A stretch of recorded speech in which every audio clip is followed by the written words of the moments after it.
Hello students, कैसे हो आप लोग। आई होप कि आप लोग अच्छे होंगे। आज मैं class 11th NCERT mathematics chapter 3 that is trigonometric function मैं लेक्चर 3 स्टार्ट कर रहा हूँ, जिसमें एक्सरसाइज 3.2 के थ्योरी पार्ट थ्योरी में आपको trigonometric function, sign of trigonometric function, domain range and graph of trigonometric function, ये 3 थ्योरी है, इसके बारे में बताऊंगा। फिर इसी एक्सरसाइज 3.2 के शॉर्ट एग्जाम्पल जो थोड़े डिफिकल्ट होंगे वो मैं करवाऊंगा। और इस एक्सरसाइज में 1 से लेके 10 टोटल 10 क्वेश्चन है। मैं 1 से लेके 10 तक के क्वेश्चन के जितने भी क्वेश्चन है सबके सब सॉल्यूशन में बताऊंगा। 10 के 10 क्वेश्चन के सॉल्यूशन बताऊंगा। एंड लास्ट वीडियो लेक्चर में मैंने एक्सरसाइज 3.1 को कंप्लीट किया था, जिसमें क्वेश्चन नंबर 3 से लेके क्वेश्चन नंबर 7 तक का सॉल्यूशन बताया था। आई होप कि आप लोगों ने ये वीडियो लेक्चर देख लिया होगा और आपके जो भी डाउट होंगे वो क्लियर हो गए होंगे। अगर आपने ये वीडियो लेक्चर देखा और आपका डाउट क्लियर नहीं हुआ होगा तो आप इस वीडियो के नीचे कमेंट बॉक्स में कमेंट कर देना कि मुझे इस पॉइंट पे यहाँ पर ये डाउट, मैं वो डाउट आपका क्लियर कर दूंगा। अगर कोई स्टूडेंट होगा जो ये वीडियो लेक्चर नहीं देखा होगा और उसको इसमें कहीं पर कुछ डाउट होगा, एक्सरसाइज 3.1 में क्वेश्चन 3 से क्वेश्चन नंबर 7 तक में अगर कहीं पर कुछ डाउट होगा तो आप ये वीडियो लेक्चर देख सकते हो। ये वीडियो लेक्चर देखने के लिए आपको क्या करना पड़ेगा, अपने YouTube चैनल पीके एकेडमी पे जाना, वहाँ प्लेलिस्ट में जाना, तो वहाँ पर आप देखोगे कि हर चैप्टर का अपना एक प्लेलिस्ट बना हुआ है। तो ये चैप्टर आपका ट्रिग्नोमेट्रिक फंक्शन का है, तो ट्रिग्नोमेट्रिक फंक्शन के प्लेलिस्ट में जाना, वहाँ lecture 1, lecture 2, lecture 3 so on करके मिलेगा आपको। तो आज का लेक्चर 3, तो लास्ट लेक्चर क्या हुआ, लेक्चर 2। तो लेक्चर 2 में आपको ये वीडियो मिल जाएगा, उस पर क्लिक करके आप ये वीडियो देख सकते हो और आपके जो भी डाउट होंगे वो क्लियर हो जाएंगे। अगर आप ये वीडियो लेक्चर देखिए और फिर भी आपका कुछ डाउट रह गया तो आप भी इस वीडियो के नीचे कमेंट बॉक्स में कमेंट कर देना कि मुझे यहाँ पर डाउट है, मैं वो डाउट आपका क्लियर कर दूंगा। So now you all are most welcome to PK academy YouTube channel. आप सबका पीके एकेडमी यूट्यूब चैनल पे स्वागत है। आज मैं लेक्चर 3 स्टार्ट कर रहा हूँ, काफ़ी इंटरेस्टिंग लेक्चर है। तो लेक्चर 3 में सबसे पहले आपको थ्योरी में ट्रिग्नोमेट्रिक फंक्शन के बारे में पढ़ना है। ठीक है, ट्रिग्नोमेट्रिक फंक्शन। तो सबसे पहले थोड़ा 10th क्लास का रिकॉल करो। 10th क्लास में आपने क्या क्या पढ़ा था। 10th क्लास में आपके पास एक राइट एंगल ट्रायंगल होता था, उससे किसी एंगल का trigonometric ratio sine theta, cos theta, tan theta, sec theta, cosec theta, cot theta, ये पढ़ा था। और इसके अलावा आपने क्या पढ़ा था, उसमें जो ट्रिग्नोमेट्रिक आइडेंटिटीज था वो पढ़ा था। और कुछ फॉर्मूले, आपने फॉर्मूले नहीं, आप ये बोलो ना, साइन कुछ वैल्यू याद किया था कि जैसे साइन 30 डिग्री, साइन 45 डिग्री, वो सब आपने रिकॉल किया था। थोड़ा सा रिकॉल करो आप, उस आपने पढ़ा था क्लास 10 में। थोड़ा सा मैं यहाँ पर आपको रिकॉल करवा देता हूँ उस चीज़ को। ठीक, तो आपने जो 10th क्लास में पढ़ा था वो देखो आपने क्या क्या पढ़ा था। 10th क्लास में आपके पास एक राइट एंगल ट्रायंगल होता था। ठीक है, आपने जो पढ़ा था एक राइट एंगल ट्रायंगल था। This angle is A, this is B and this is C। एक right angle triangle ABC and आप इस एंगल को मान लो this angle is theta. Obviously theta 0 और 90 के बीच में वेरी करेगा, इसलिए आप 10th क्लास में जो भी पढ़ते थे उसमें आपका थीटा 0 से 90 तक ही वेरी करता था, क्योंकि ये 90 डिग्री तीनों का सम 180, तो ये दोनों B और C दोनों एंगल का सम 90 डिग्री, और C 0 नहीं हो सकता, थीटा भी 90 नहीं होगा। तो आप जो पढ़ते थे उसमें थीटा 0 से 90 तक वेरी करता था। ठीक, या 90 की वैल्यू आपको याद बताया जाता था, साइन 90 वैल्यू 1, कॉस 90 0, ये सभी वैल्यू आपको बताया गया था। और यहां से आप ट्रिग्नोमेट्रिक रेशियो क्या निकालते थे, सबसे पहले साइन थीटा। साइन थीटा, चलो इसमें सबसे पहले P डिसाइड कर लो। P क्या होगा, थीटा के जस्ट जो अपोजिट साइड है, परपेंडिकुलर साइड है, दैट इज P, इसका अपोजिट। और ये वाला क्या था, ए बी आपका क्या हो जाएगा, बेस, PB, और ये हो जाएगा hypotenuse, that is H।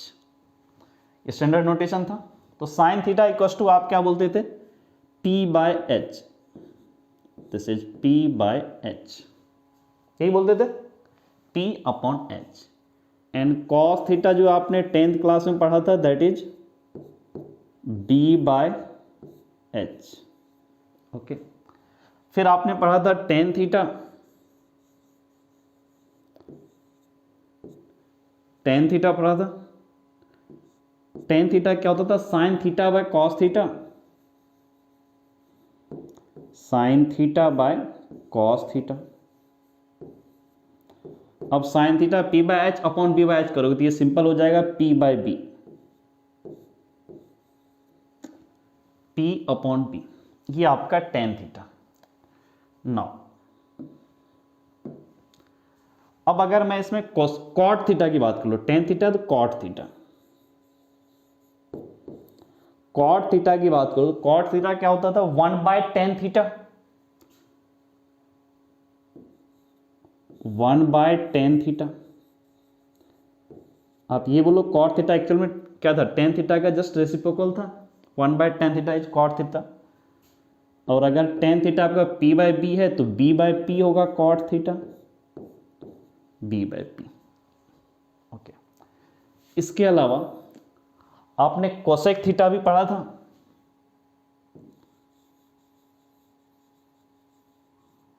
Cosec theta. Cosec theta क्या होता है, साइन थीटा का रेसिप्रोकल, तो this is 1 by sine theta. तो साइन थीटा देखो क्या था, पी बाय एच, तो कोसेक थीटा क्या होगा, H by P, this is H by P. Next था आपका sec theta, total 6 trigonometric ratio आपने पढ़ा था और होता भी वही 6 ही है। सेक थीटा ये क्या होता है, कॉस थीटा का रेसिप्रोकल, तो sec theta equals to 1 by cos theta. Cos theta is B by H, तो सेक थीटा क्या होगा, H by B, H by B. तो मेनली आप ये दोनों याद रखते थे, इसी से हमारा पूरा का पूरा काम चल जाता था। साइन बाय कॉस करते टेन, बाकी टेन कॉट रेसिप्रोकल एक दूसरे का, फिर साइन से आपका कोसेक भी और कॉस से आपका सेक भी, या बहुत बात आप ये 3 याद रखते थे, बाकी तो इसी से आ जाता था। इतना चीज आपने 10th क्लास में पढ़ा था। इसके अलावा आपने एक 3 ट्रिग्नोमेट्रिक आइडेंटिटीज था, वो भी आपने पढ़ा था। वो ट्रिग्नोमेट्रिक आइडेंटिटीज क्या था, जरा देखो। वो ट्रिग्नोमेट्रिक आइडेंटिटीज था आपका कि sine square theta plus cos square theta equals to 1, एक ये पढ़ा था। एंड सेकेंड ट्रिग्नोमेट्रिक आइडेंटिटीज आपने पढ़ा था sec square theta minus tan theta equals to 1। फिर आपने नेक्स्ट पढ़ा था cosec square theta minus cot, sorry यहाँ पे स्क्वायर होगा, ठीक है, sec square theta minus tan square theta equals to 1, cosec square theta minus cot square theta equals to 1, cosec square theta minus cot square theta. ये 3 आपने trigonometric identities और ये 6 trigonometric ratio आपने क्लास 10th में पढ़ा था। Right angle triangle के किसी एंगल का, किसी एक्यूट एंगल का ट्रिग्नोमेट्रिक रेशियो आपने ऐसे, ये 6 ट्रिग्नोमेट्रिक रेशियो आप ऐसे लिखते थे और ये 3 आइडेंटिटीज आपने पढ़ा था। इसके अलावा आपने एक और चीज़ पढ़ा था इसमें कि कुछ स्टैंडर्ड एंगल थे, जैसे 30 degree, 0 degree, 45 degree, 60 degree, 90 degree, इनका वैल्यू आपने रिकॉल किया था, कुछ रिमेंबर भी किया था, कुछ लोगों को याद होगा, कुछ लोग भूल गए होंगे, कोई बात नहीं। नेक्स्ट स्लाइड देखो आप, ये वाला, ये जो है 0 डिग्री, 30 डिग्री, 45, 60 डिग्री, 90 डिग्री, देखने से ही लग रहा होगा ये आपका एक्चुअल में थीटा है, ठीक है, ये theta 0 degree, 30 degree, 45 degree, 60 degree, 90 degree, ये स्टैंडर्ड एंगल है, ठीक है, 0 degree, 30 degree, 45 degree, 60 degree, 90 degree. तो ये आपको वैल्यू रटना था 10th क्लास में, और 11th में भी बोलूंगा कि इसको आपको याद रखना है। अब पूरा का पूरा ये टेबल आपको याद नहीं रखना, इसमें कुछ ही आपको काम का है। 10th क्लास में भी सर ने बताया होगा ये चीज। देखो sine theta, sine 0, theta is 0 put करो, sine 0 degree equals to 0, sine 30 degree 1/2, sine 45 degree 1/√2, sine 90 degree 1। ये आपको याद रखना था फर्स्ट रो, इसको याद रखना था आपको। Second cos theta, cos 0 degree 1, cos 30 degree √3/2, cos 45 degree that is 1/√2, cos 60 degree that is 1/2 and cos 90 degree that is 0। ये भी आपको याद रखना था। ये फर्स्ट एंड सेकेंड रो तो आपको याद रखना ही हमेशा है, इसमें कोई दिक्कत नहीं है। अब बाकी को आप नहीं भी याद रखोगे तो भी आपका काम चल जाता है। टेन थीटा आपको पता है sine theta by cos theta, मतलब टेन थीटा में क्या, इन दोनों का डिवाइड कर दो ना, साइन बाय कॉस कर दो, इस रो को इससे डिवाइड कर दो। Tan zero sine zero by cos zero, sine zero is zero divide by cos zero that is 1, तो zero by 1 that is zero, तो tan zero will be zero. अब टेन 30 डिग्री बोला तो sine 30 upon cos 30, sine 30 is 1/2, cos 30 is √3/2, divide कर दो तो 1/√3, tan 30 will be 1/√3। Next is tan 45 degree, ten 45 degree आप क्या बोलोगे, sine 45 degree upon cos 45 degree, तो साइन 45 1/√2, कॉस 45 1/√2, दोनों को डिवाइड कर दिया दैट इज 1। अब टेन 60 डिग्री तो sine 60 degree upon cos 60 degree, sine 60 degree is √3/2, cos 60 degree is 1/2, दोनों को क्या करो आपस में डिवाइड, जैसे ही किया √3/2 upon 1/2, 2 cancel out that becomes √3। Next tan 90 degree that will be sine 90 degree upon cos 90 degree, sine 90 degree is 1, cos 90 degree is 0, तो 1/0। अब किसी भी नंबर में अगर डिनोमिनेटर 0 हो जाए, कोई भी नंबर है इसके डिनोमिनेटर 0 हो जाए, या ऐसे बोलो कोई भी नंबर को 0 से डिवाइड कर दो, तो क्या होगा वैल्यू, इन्फिनिटिव नॉट डिफाइंड, या इन्फिनिटिव को भी नॉट डिफाइंड टर्म ही बोलते हैं, क्योंकि आपके सिलेबस में जो भी रियल नंबर उसमें क्या होता है कि इन्फिनिटिव में आपका 0 नहीं आना चाहिए, और नॉट डिफाइंड टर्म बोला जाता है, दिस इज नॉट डिफाइंड। तो टेन थीटा तो आपका साइन और कॉस से आ गया, कॉट थीटा भी आ जाएगा, क्यों, टेन कॉट थीटा होता क्या है, टेन थीटा का रेसिप्रोकल है, cot theta equals to 1/tan theta. अगर कॉट 0 बोला तो आप क्या करोगे, 1/tan 0, tan 0 इज 0 तो 1/0, ये भी नॉट डिफाइंड। कॉट 30 डिग्री तो 1/tan 30 degree, tan 30 degree is 1/√3, तो cot 30 degree will be √3। Same logic से ये पूरा का पूरा आपका है। नेक्स्ट है आपको कोसेक थीटा, कोसेक थीटा क्या होता है, रेसिप्रोकल ऑफ साइन थीटा, यानी cosec theta equals to 1/sin theta. तो cosec 0 degree it means 1/sin 0, sin 0 is 0, 1/0 that is also not defined, कई बार नॉट डिफाइंड या एंडिंग लिखा जाता है, ठीक है, इन शॉर्ट एंडिंग या फिर नॉट डिफाइंड, एक ही चीज हुआ आपको। एंड कोसेक 30 डिग्री तो 1/sin 30 degree, sin 30 degree is 1/2, तो 1/1/2 दैट बिकम्स 2। ऐसे ही बाकी के बाकी भी आपके आ जाएंगे। Next sec theta, sec theta भी क्या होता है, 1/cos थीटा, तो सेक 0 डिग्री मतलब क्या हो, 1/cos 0 degree, cos 0 degree is 1, तो 1/1 दैट इज 1। फिर cosec 30 degree, sorry sec 30 degree तो आप क्या बोलोगे, 1/cos 30 degree, cos 30 degree is √3/2, तो ये क्या होगा 2/√3, सेक 30 विल बी 2/√3। ऐसे ही आपके पूरा का पूरा ये एंगल आ जाएगा। तो ये पूरा का पूरा टेबल आपको याद नहीं रखना है, पॉसिबल नहीं है, चाहो तो रख सकते हो, लेकिन उतना जब काम ही नहीं उतना क्यों रखना। अब ये दोनों rho sine theta cos theta ये दोनों आप रिमेंबर कर लो। इसमें भी और अगर टेक्निक आप देखोगे, देखो ये देखो 0 1/2 1/√2 √3/2 1, ये ऐसे जो गया नहीं, ये देखो अब यहाँ से उल्टा हो रहा है, यहाँ लास्ट में 1 है तो यहाँ पे 1 है, √3/2 फिर √3/2 1/√2 1/√2 1/2 1/2 1/2, ये 0 0, मतलब जो 0 से 90 डिग्री वैल्यू इंक्रीज हो रहा था साइन में, तो कॉस में क्या होगा 1 से डिक्रीज होगा, जस्ट उल्टा है। 90 में जो साइन वैल्यू दे रहा था वो कॉस 0 पे देगा, साइन आपका 16 जो वैल्यू देगा कॉस आपको 30 में देगा, और साइन और कॉस दोनों 45 पे सेम वैल्यू दे रहा है। उसके बाद साइन आपको 30 पे जो देगा वो कॉस आपको 60 पे देगा, साइन 0 पे जो देगा वो कॉस 90 पे देगा।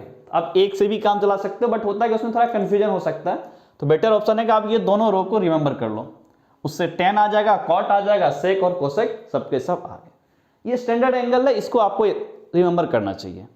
अब देखो, लेकिन इसके अलावा भी कुछ एंगल है जहां पर आपको यूज हो जाता है, जो एंगल आपको यूज हो जाता है, जैसे 18 डिग्री पे साइन 18 की वैल्यू, 72 डिग्री की वैल्यू, 36 एंड 54।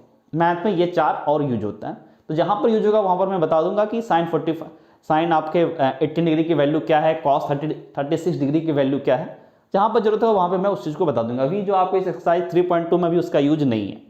एंड एक चीज़ और, आपके फिजिक्स में कुछ स्टैंडर्ड एंगल भी आपको आएंगे, वो स्टैंडर्ड एंगल आपके जैसे आ जाएंगे 37 डिग्री, उसके अलावा आपको 53 डिग्री, tan 37 डिग्री आपका हो जाता है 3/4, 37 डिग्री फिर 53 डिग्री, तो ये आपके फिजिक्स में यूज हो जाता है। तो खैर जहां पर जो यूज होता है वो देख लिया जाएगा उस चीज़ को। फिलहाल जो आपके साथ 3.2 में जो आपको पढ़ना है यही total 5 angle, 0 degree, 30 degree, 45 degree, 60 degree, 90 degree, इतना ही एंगल आपको अभी पढ़ना है। तो नेक्स्ट आगे बढ़ो। नेक्स्ट है trigonometric ratio of any angle. अब देखो आपने जो 10th क्लास में पढ़ा था थीटा, जो ट्रिग्नोमेट्रिक रेशियो में जो थीटा था ना, साइन थीटा कॉस थीटा, इसमें जो थीटा था वो 0 से लेकर 90 तक वेरी करता है। बट अब क्या बोल रहा है, trigonometric ratio of any angle, कोई भी एंगल ले लो, अब theta can be any real number. अब और ट्रिग्नोमेट्रिक रेशियो उसका बताओ, तो उस केस में ये ट्रिग्नोमेट्रिक रेशियो एक्चुअल में ट्रिग्नोमेट्रिक फंक्शन बन जाता है।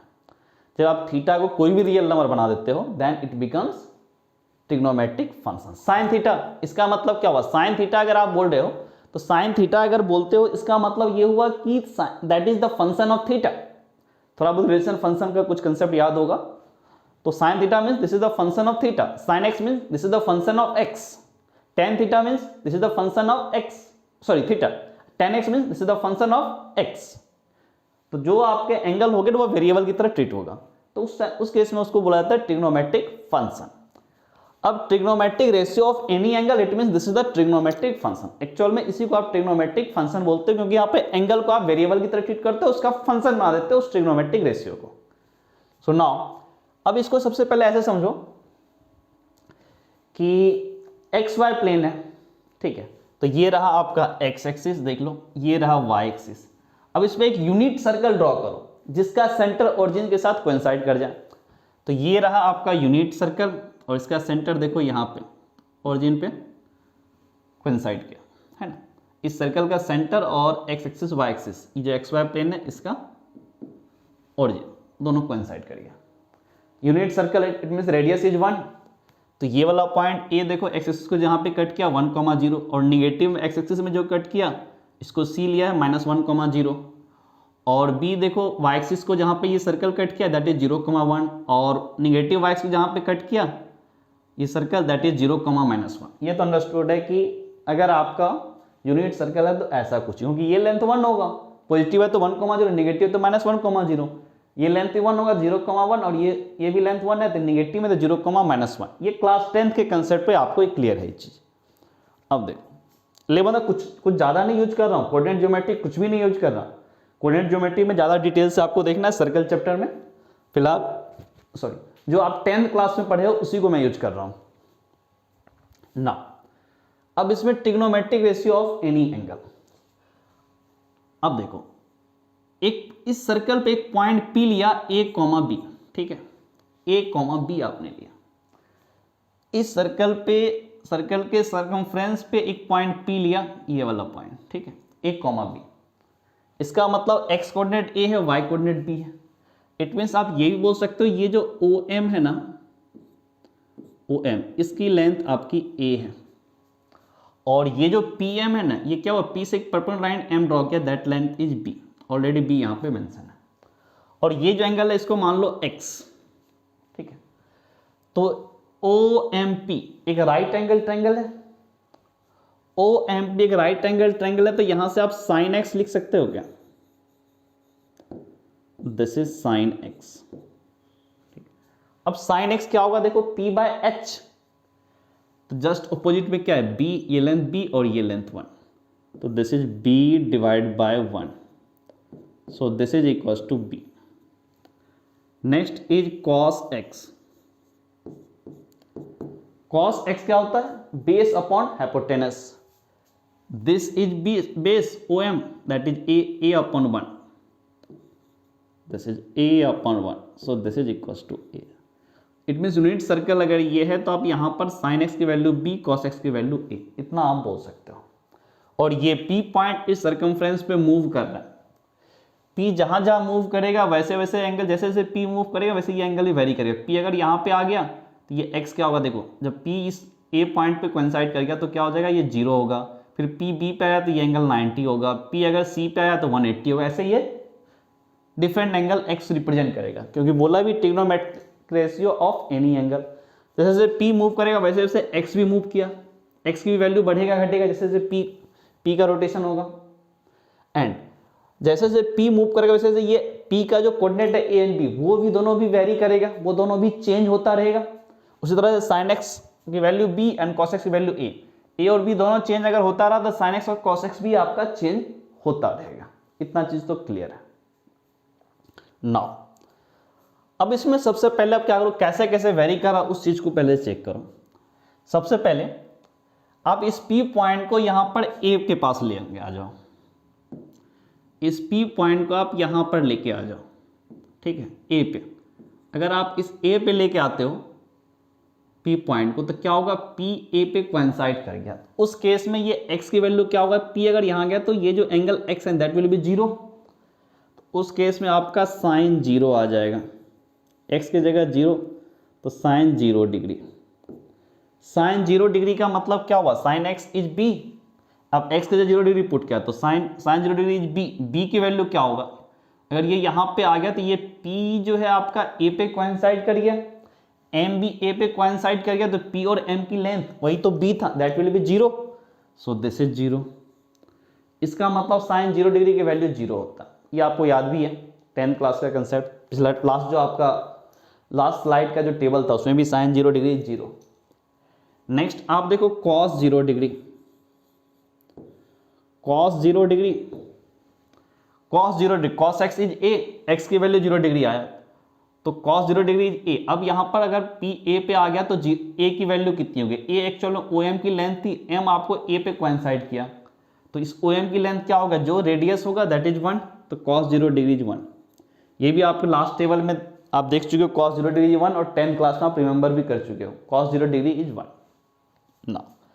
ये साइन 0 कॉस 0 हो गया। अब आप क्या करो, इस P पॉइंट को थोड़ा और मूव करो, A से मूव करते करते आप ऐसे मूव करते यहाँ पे आया, यहाँ से मूव करते आप B पे आ जाओ, अब यहाँ पर मूव करवा दो, इस P को यहाँ पर मूव करवा दिया तो ये X आपका क्या हो जाएगा, मूव करते करते 90 डिग्री। अब देखो साइन 90 डिग्री की वैल्यू बताओ, sine 90 degree, sine 90 degree, sine 90 degree P move किया यहां पे तो M मूव कर जाएगा इस O पे, साइन x इज B तो sine 90 degree equal to B। अब यहां पे B की वैल्यू, P अगर B पे आ गया तो PM, M आपका O पे आया, P B पे आया तो ये लेंथ होगा B equal to that is OB, that is equal to radius that is 1। It mean sine 90 degree is 1। Now cos 90 degree, cos 90 degree, cos 90 degree, cos x is A, cos 90 degree is A। अब A की value क्या होगी, P यहाँ B पे है तो A की value कितनी होगी, A एक्चुअल में OM की लेंथ थी, बट जब P B पे आया तो M O पे क्या हुआ, ओरिजिन पे कोइंसाइड कर गया तो इस A की OM की लेंथ जो A था that will B 0। So cos 90 degree is 0। ये भी आपको टेबल में क्लियर था कि cos 90 डिग्री इज 0। अब इस P पॉइंट को मूव करवा के ले आओ C पे, अगर इस C पॉइंट पे मूव करवा दिए तो अब आपका देखो क्या होगा, एंगल तो होगा पूरा का पूरा ये आ जाएगा ना यहाँ से, that will B 180 degree. And ये P पॉइंट यहाँ पे आ गया तो अब देखो, और M आपका क्या होगा, ये अगर मूव करके यहाँ पे आ गया तो M आपका क्या होगा, इस O पे आ जाएगा, M मूव करके आपका क्या होगा, O पे आ जाएगा, यानी O पे नहीं, M आपका सॉरी M O पे नहीं आएगा। जब P पॉइंट आपका यहाँ पे आ गया तो M भी आपका यहाँ पे आ जाएगा, क्योंकि M एक्चुअल में क्या था, इस P पॉइंट से x एक्सिस पे परपेंडिकुलर ड्रॉ किया तो ये फुट ऑफ परपेंडिकुलर बोला जाता है, वो आगे आप देखोगे। सिंपली आप समझो कि इस P पॉइंट से एक परपेंडिकुलर लाइन ड्रॉ किया जो x एक्सिस को जहाँ पे मीट किया, तो यहाँ पे P आपका ऑलरेडी x एक्सिस पे आ गया तो M भी क्या होगा, यहीं पर आ जाएगा। नाउ अब साइन 180 डिग्री की वैल्यू देखो, साइन ऑफ 180 डिग्री या साइन पाई बोलो, एक ही बात हुआ। अब देखो यहां पर sine x is b, b actual में क्या है, p और m का लेंथ, m और p दोनों तो और c तीनों के तीनों कोइंसाइड कर रहे हैं, इट मींस pm इसकी लेंथ b इक्वल टू कितना होगा, 0, तो sine 180 is 0। Now cos 180, cos 180 degree, cos 180 degree, cos x is a तो cos 180 degree equals to a। अब a की वैल्यू क्या होगा, a एक्चुअल में क्या, OM की लेंथ, m भी आपको c पे कोइंसाइड किया तो OC की लेंथ ही आपका a के इक्वल होगा दैट इज 1। बट ये निगेटिव डायरेक्शन में है ना, निगेटिव x एक्सिस में है तो दिस विल बी -1। अब क्या करो, इस p को मूव करते करते आप इस d पे ले आओ। अगर आपने मूव करके यहाँ पे d ले आया तो x आपका क्या हो जाएगा 3π/2 या आप ये बोलो 270 डिग्री, 270 डिग्री या 3π/2 बोलो। अब देखो sin 3π/2, sin 3π/2 या फिर 270 डिग्री, एक ही बात हुआ ना। उससे पहले आप देखो P अगर D पॉइंट पा गया तो अब देखो ये A और B की वैल्यू क्या क्या हो जाता है। सबसे पहले P तो आपको D पे कोइंसाइड कर गया और M क्या था, इस P पॉइंट से x एक्सिस पे एक परपेंडिकुलर लाइन ड्रॉ किया था, जहां पे मीट किया था वो पॉइंट M था। अब P यहाँ पे M क्या होगा O पे आ जाएगा, M कोइंसाइड करेगा O पे, P कोइंसाइड कर गया D पे। Now sin 3π/2 sin x is B, तो sin 3π/2 इज B। अब 3π/2 अगर यहाँ पर आया P तो अब B की वैल्यू कितना होगा, देखो B एक्चुअल में क्या था PM का लेंथ, M जो O पे कोइंसाइड किया P D पे, तो यही लेंथ होगा आपका, दिस लेंथ इज 1 और नेगेटिव y एक्सिस में तो this is -1, this value is -1। Now cos 3π/2, cos 3π/2, cos 3π/2, cos x is a, x की जगह 3π/2 तो cos 3π/2 इज a। अब a की वैल्यू क्या होगी, a एक्चुअल में OM की लेंथ थी बट M O पे कोइंसाइड कर गया तो a की वैल्यू कितनी होगी यहां पर 0। अब देखो आपने P को D पे मूव करवा दिया, अब इस P को मूव करवा दो इस A पे अगेन, पूरा का पूरा ये कंप्लीट रोटेशन हो गया। अगर ये कंप्लीट रोटेशन होगा तो इसको क्या बोलोगे 2π एंगल, x इज 2π या 360 डिग्री, आप जो बोलो। नाउ अगर P आपका मूव करके यहां पर आ गया तो इसमें क्या होगा, P A पे कोइंसाइड कर गया और M भी क्या होगा A पे ही कोइंसाइड करेगा, क्योंकि इससे आप x एक्सिस पे परपेंडिकुलर लाइन ड्रॉ करो तो वो तो यही वाला पॉइंट होगा। चलो इट मींस क्या हुआ, P M A तीनों कोइंसाइड कर रहा है। नाउ sin 2π, sin 2π की value, sin x is B तो sin 2π इज B। अब देखो PMBA तीनों कोइंसाइड किया, B क्या आपका PM की लेंथ, P और M कोइंसाइड कर रहा है तो B इक्वल टू 0 तो sin 2π is 0। Now cos 2π, cos 2π, cos x is A तो cos 2π इज A। अब यहां पर A की वैल्यू देखो, A की वैल्यू क्या होगा आपका, A एक्चुअल में OM की लेंथ, M आपका A पे कोइंसाइड किया तो OM, this is value is 1 और पॉजिटिव साइड है तो ये वैल्यू 1 होगा। ये कंप्लीट रोटेशन हो गया 2π। अब और आप थोड़ा सा मूव करो P को, एक कंप्लीट रोटेशन करने के बाद आप ये पूरा करने के बाद फिर से आप आगे मूव करो यहां पे ऐसे, फिर से आपने एक बार मूव करवाया है ऐसे, मूव करवाया तो क्या होगा 2π ऐड होगा, एक 2π फिर से प्लस ये एंगल ऐसे से बढ़ता गया वैसे ही बढ़ता जाएगा। अब उसमें क्या हो रहा है देखो, sin 0 degree 0, sin 2π is 0, cos 0 degree 1, cos 2π is 1। ठीक है, अब अगर आप वैल्यू जैसे जैसे करोगे ना तो वो वैल्यू रिपीट होने लग जाएगा, 0 पे जो आया वही 2π पे आया। अब आगे अगर 2π में π/2 ऐड करोगे यहां पर आओगे तो फिर तो यही वाला पॉइंट आ जाएगा ना, 2π प्लस π/2 फिर यही आ जाएगा, 2π प्लस π तो फिर ये वाला पॉइंट आ जाएगा जो पाई में आया था। फिर अगर 2π में आप 3π/2 ऐड करो तो जो 3π/2 पे आया था वही आया था। इसका मतलब क्या हुआ, साइन और कॉस दोनों जो है 2π इंटरवल के बाद अपना वैल्यू रिपीट करने लग जाता है। क्यों, क्योंकि आपका ये 2π पे 1 कंप्लीट रोटेशन करता है, तो 2π के बाद क्या होता है पूरा कंप्लीट रोटेशन होगा तो वैल्यू रिपीट करने लग जाता है साइन का, साइन एंड कॉस का। इसलिए आप एक चीज बोल सकते हो कि साइन एक्स की वैल्यू या साइन एक्स प्लस 2π की वैल्यू सेम होगी, क्योंकि 2π के बाद 2π में एक कंप्लीट रोटेशन वो कंप्लीट कर लेता है, आपको एक कंप्लीट रोटेशन हो जाता है और आपकी उसकी वैल्यू रिपीट करने लग जाती है। तो साइन एक्स की वैल्यू या साइन ऑफ एक्स प्लस 2π की वैल्यू सेम होगी, साइन एक्स या साइन ऑफ 4π की वैल्यू सेम होगी। 2π ऐड करो या 4π, 2π का कोई भी मल्टीपल ऐड करोगे कोई फर्क नहीं पड़ता। तो यहां से आप एक चीज बोल सकते हो, sine 2nπ x sine of 2nπ plus x equal to sine x, n आपका इंटीजर है, ये आप यहां से प्रॉपर्टीज बोल सकते हो। ठीक, 2π के बाद रिपीट करता है, इसको आगे आप पढ़ोगे पीरियोडिक फंक्शन में 12th में, किसको पीरियड भी बोला जाता है। साइन एक्स का पीरियड होगा 2π, तो वो आगे आप देख लेना। सेम लॉजिक से कॉस में भी आपका यही होता है, cos 2nπ plus x equals to cos x. Cos भी क्या होगा, 2π के बाद अपनी वैल्यू रिपीट करता है, 2π 4π 6π कुछ भी ऐड करो, 2π का कोई भी इंटीग्रल मल्टीपल ऐड करो तो कॉस की वैल्यू में कोई चेंज नहीं होता। तो cos 2nπ plus x equals to cos x and n belongs to integer. Same logic से tan भी आपका क्या पाई इंटरवल का वैल्यू रिपीट करता है। आगे ग्राफ से बहुत ज़्यादा ढंग से क्लियर होगा tan का, कि पाई इंटरवल उसका क्या होता है, ग्राफ चेंज होते जाता है, चेंज नहीं मतलब ये बोलो कि रिपीट होते जाता है, तो वैल्यू भी रिपीट होगा। सो tan ऑफ nπ x, पाई के बाद तो पाई बोलो 2π बोलो 3π बोलो, पाई का कोई भी इंटीग्रल मल्टीपल यहाँ लिखो, tan की वैल्यू में कोई चेंज नहीं होता। तो आप ये बोल सकते हो tan of nπ x plus tan of nπ plus x equals to tan x, n belongs to integer. तो ये आपको 3 पॉइंट ध्यान में रखना है।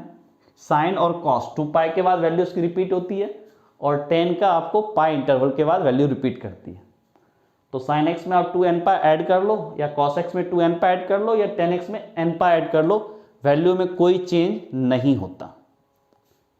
इसका मतलब हुआ कि trigonometric ratio of any angle, कोई भी एंगल दे देगा तो उसको आप साइन कॉस है तो 2nπ, ठीक है, 2nπ या 2π के इंटीग्रल मल्टीपल से ऐड कर लो तो वैल्यू में कोई फर्क नहीं पड़ता है।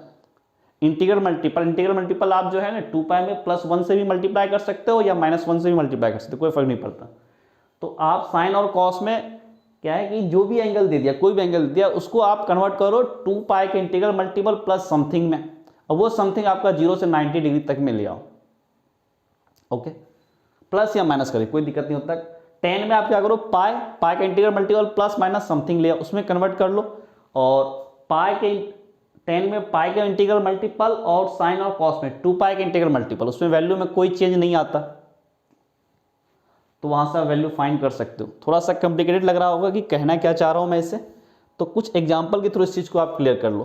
एक छोटा सा एग्जांपल लेता हूं, बाकी आप एक्सरसाइज में काफ़ी क्वेश्चन इस पे ऑलरेडी हैं, तो मैं ये जो नोट में 3 पॉइंट है इससे कुछ एग्जांपल के थ्रू देखता हूं। जैसे अगर मैं ये बोलूं आपको कि साइन ऑफ,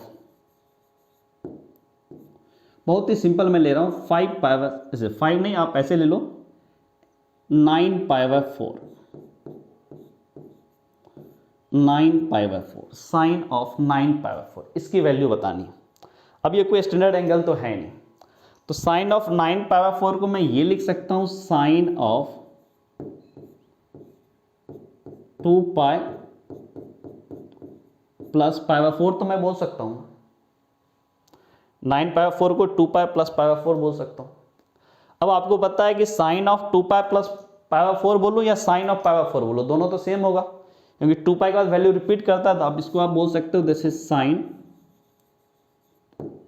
π/4, और आई थिंक साइन π/4 की वैल्यू आपको आता है, दिस इज 1/√2। ऐसे ही आप बाकी एग्जाम्पल भी कर सकते हो, आपके इसमें कुछ सॉल्व एग्जाम्पल भी है और एक्सरसाइज में भी क्वेश्चन है, तो ये और ज़्यादा क्लियर हो जाएगा ये कंसेप्ट। एक मैंने यहाँ पे कर दिया आपको। चलो नेक्स्ट स्लाइड की तरफ मूव करो। तो नेक्स्ट स्लाइड आपको क्या बोल रहा है, sign of trigonometric function. Sign of trigonometric function, जो ट्रिग्नोमेट्रिक फंक्शन है उसका साइन। ट्रिग्नोमेट्रिक फंक्शन एक्चुअल में क्या था, ट्रिग्नोमेट्रिक रेशियो ही था, बस एंगल आपका 0 से 90 नहीं, बल्कि एंगल कुछ भी हो सकता है। अब कुछ भी होगा तो आपका एंगल जो है, वो जो सर्कल वाला जो डायग्राम आप देख रहे थे उससे आप ये बोल रहे थे एंगल अगर कुछ भी है 0 से 90 अगर होता तो फर्स्ट क्वाड्रेंट में होता, और अगर कोई भी एंगल है तो फर्स्ट, सेकंड, थर्ड, फोर्थ कोई भी क्वाड्रेंट हो सकता है। और आपको पता है क्वाड्रेंट भी आपको पता है कि एक्स वाई प्लेन में ये आपका ये एक्स एक्सिस है, ये वाई एक्सिस है, और ये एक्स वाई प्लेन हुआ, तो ये आपका फर्स्ट क्वाड्रेंट हुआ, and this is second quadrant, this is third quadrant, and this is fourth quadrant. इतना आपको पता है, ये होता है ना एक्स वाई प्लेन में, first quadrant, second and third and fourth quadrant.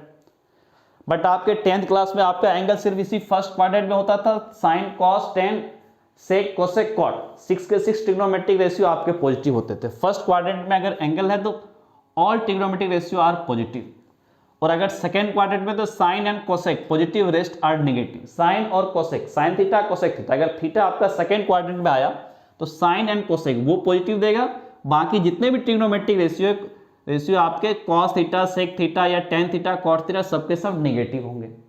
अगर आपका एंगल थर्ड क्वाड्रेंट में गया, टेन एंड कॉट ये दोनों पॉजिटिव देंगे, बाकी जो रेस्ट एंगल जो भी ट्रिग्नोमेट्रिक रेशियो वो सबके सब नेगेटिव होंगे।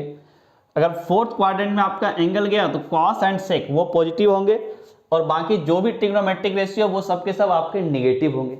ये काफी इंपॉर्टेंट है, इस चीज को आपको ध्यान में रखना है कि फर्स्ट क्वाड्रेंट में अगर एंगल रहा तो सबके सब ट्रिग्नोमेट्रिक रेशियो पॉजिटिव, सेकंड में रहा तो साइन एंड कोसेक पॉजिटिव बाकी नेगेटिव, थर्ड क्वाड्रेंट में अगर थीटा रहा तो टेन एंड कॉट पॉजिटिव बाकी सब नेगेटिव, फोर्थ क्वाड्रेंट रहा तो कॉस एंड सेक पॉजिटिव और बाकी आपके नेगेटिव रहेंगे। अब देखो ये आता कैसे, काफी इंपॉर्टेंट है, इसको याद रखना है आपको। और ये आता कैसे वो देखो, तो सबसे पहले आप क्या करो कि x y plane, so this is x axis and this is y axis, ठीक है। अब इसमें आप क्या करो कि एक सर्कल आप ड्रॉ कर लो, ठीक है। इस सर्कल का रेडियस मान लो r है, ठीक है, स्मॉल r, ओके।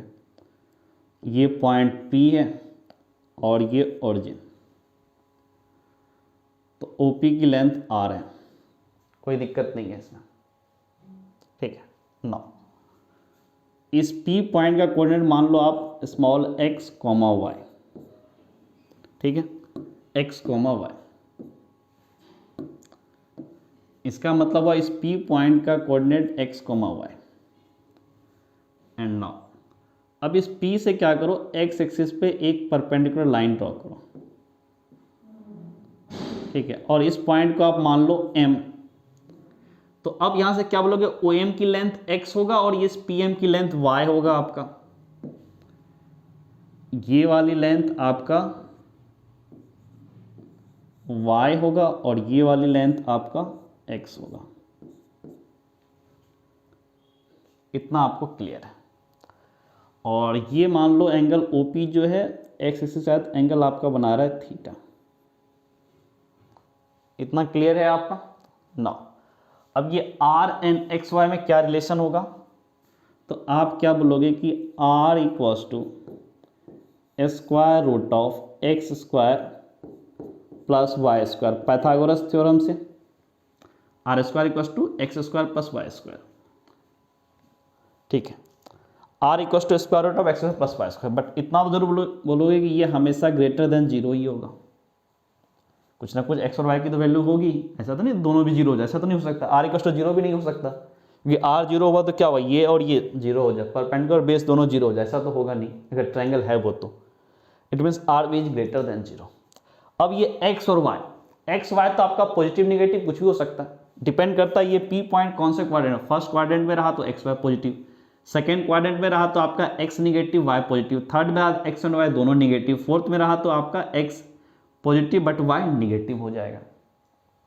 इतना चीज तो आपका क्लियर है। नाउ अब इसमें से अगर मैं सिर्फ इस ट्रायंगल में OPM में अगर मैं साइन थीटा की बात करूं, साइन थीटा की अगर मैं बात करूं तो साइन थीटा क्या होता है, P by H, perpendicular by hypotenuse, तो परपेंडिकुलर कितना y upon r, this is y by r। And अगर मैं cos थीटा की बात करूं, cos थीटा की बात करूं तो क्या होता है, base by hypotenuse, base is x upon r, x by r। और अगर मैं tan थीटा की बात करूं, that is perpendicular upon base p by b, तो y by x, this is y by x। अब इतना से एक चीज क्लियर है, साइन थीटा की वैल्यू पॉजिटिव नेगेटिव होगा, वो y और r के साइन पे डिपेंड करता है, कौन पॉजिटिव है कौन नेगेटिव है। cos theta positive negative decide होगा x और r के साइन से, tan थीटा डिसाइड होगा y एंड x के साइन से। इतना क्लियर है। और x y पॉजिटिव नेगेटिव क्या होगा, डिपेंड करता है p पॉइंट कौन से क्वाड्रेंट में है। नाउ अब इस चीज को आप ऐसे समझो कि अगर आपका P जो है ये फर्स्ट क्वाड्रेंट में, it means x and y दोनों पॉजिटिव, x एंड y दोनों पॉजिटिव।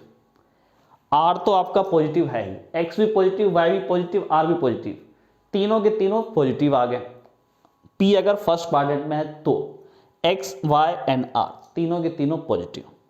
अगर तीनों के तीनों पॉजिटिव हो गए तो आप यहां से क्या बोलोगे कि साइन कॉस टेन तीनों पॉजिटिव होंगे ना, क्योंकि sine theta is y by r, cos theta is x by r, tan theta is y by x, y x r तीनों पॉजिटिव है। तो साइन कॉस टेन तीनों पॉजिटिव होगा। अगर तीनों पॉजिटिव हुआ तो इन दोनों तीनों का रेसिप्रोकल ले लो, साइन का कोसेक थीटा, कॉस थीटा का सेक थीटा, टेन थीटा का कॉट थीटा, वो भी पॉजिटिव होगा। इट मीन 6 के 6 ट्रिग्नोमेट्रिक रेशियो क्या होगा, sine is positive, all trigonometric ratio are positive first quadrant में। अब अगर मैं सेकेंड क्वाड्रेंट की बात करूं, सेकेंड क्वाड्रेंट इट मीन्स क्या होगा कि पी पॉइंट जो आपका वो क्या होगा, यहाँ से लेकर यहाँ तक में कहीं हो सकता है, यहाँ से लेकर के यहाँ तक में आपका कहीं पर होगा, इस पोर्शन में कहीं पर भी आपका पी आ जाएगा, ठीक है। इस पोर्शन में अगर कहीं पर पी आ गया तो उस केस में आपका थीटा क्या होगा, सेकेंड क्वाड्रेंट गया, थीटा आपका सेकेंड क्वाड्रेंट है, आर तो हमेशा पॉजिटिव रहे, कोई दिक्कत नहीं है। अब एक्स और वाई में क्या चेंज होगा, एक्स और वाई के साइन में, जैसे ही आपका पी इस पार्ट में आया, इस पेरीमीटर के इस वाले पार्ट में आया, तो आपका एक्स तो नेगेटिव एक्स एक्सिस चला गया ना एक्स, और वाई तो आपका पॉजिटिव वाई एक्सिस की साइड ही है, तो एक्स निगेटिव होगा, वाई पॉजिटिव होगा, आर तो आपका पॉजिटिव है, x negative y positive. Sine theta y positive है, आर भी पॉजिटिव, तो साइन थीटा तो पॉजिटिव ही होगा, ठीक है। कॉस थीटा एक्स और आर, एक्स और आर, एक्स आपका निगेटिव, आर पॉजिटिव, तो कॉस थीटा निगेटिव आ गया। Tan theta Y by x, आपका वाई पॉजिटिव है, एक्स निगेटिव, तो ये निगेटिव आया। It means cos and ten दोनों निगेटिव आया, कॉस और टेन निगेटिव आया तो इसका रेसिप्रोकल सेक थीटा और कॉट थीटा वो भी आपका निगेटिव आएगा।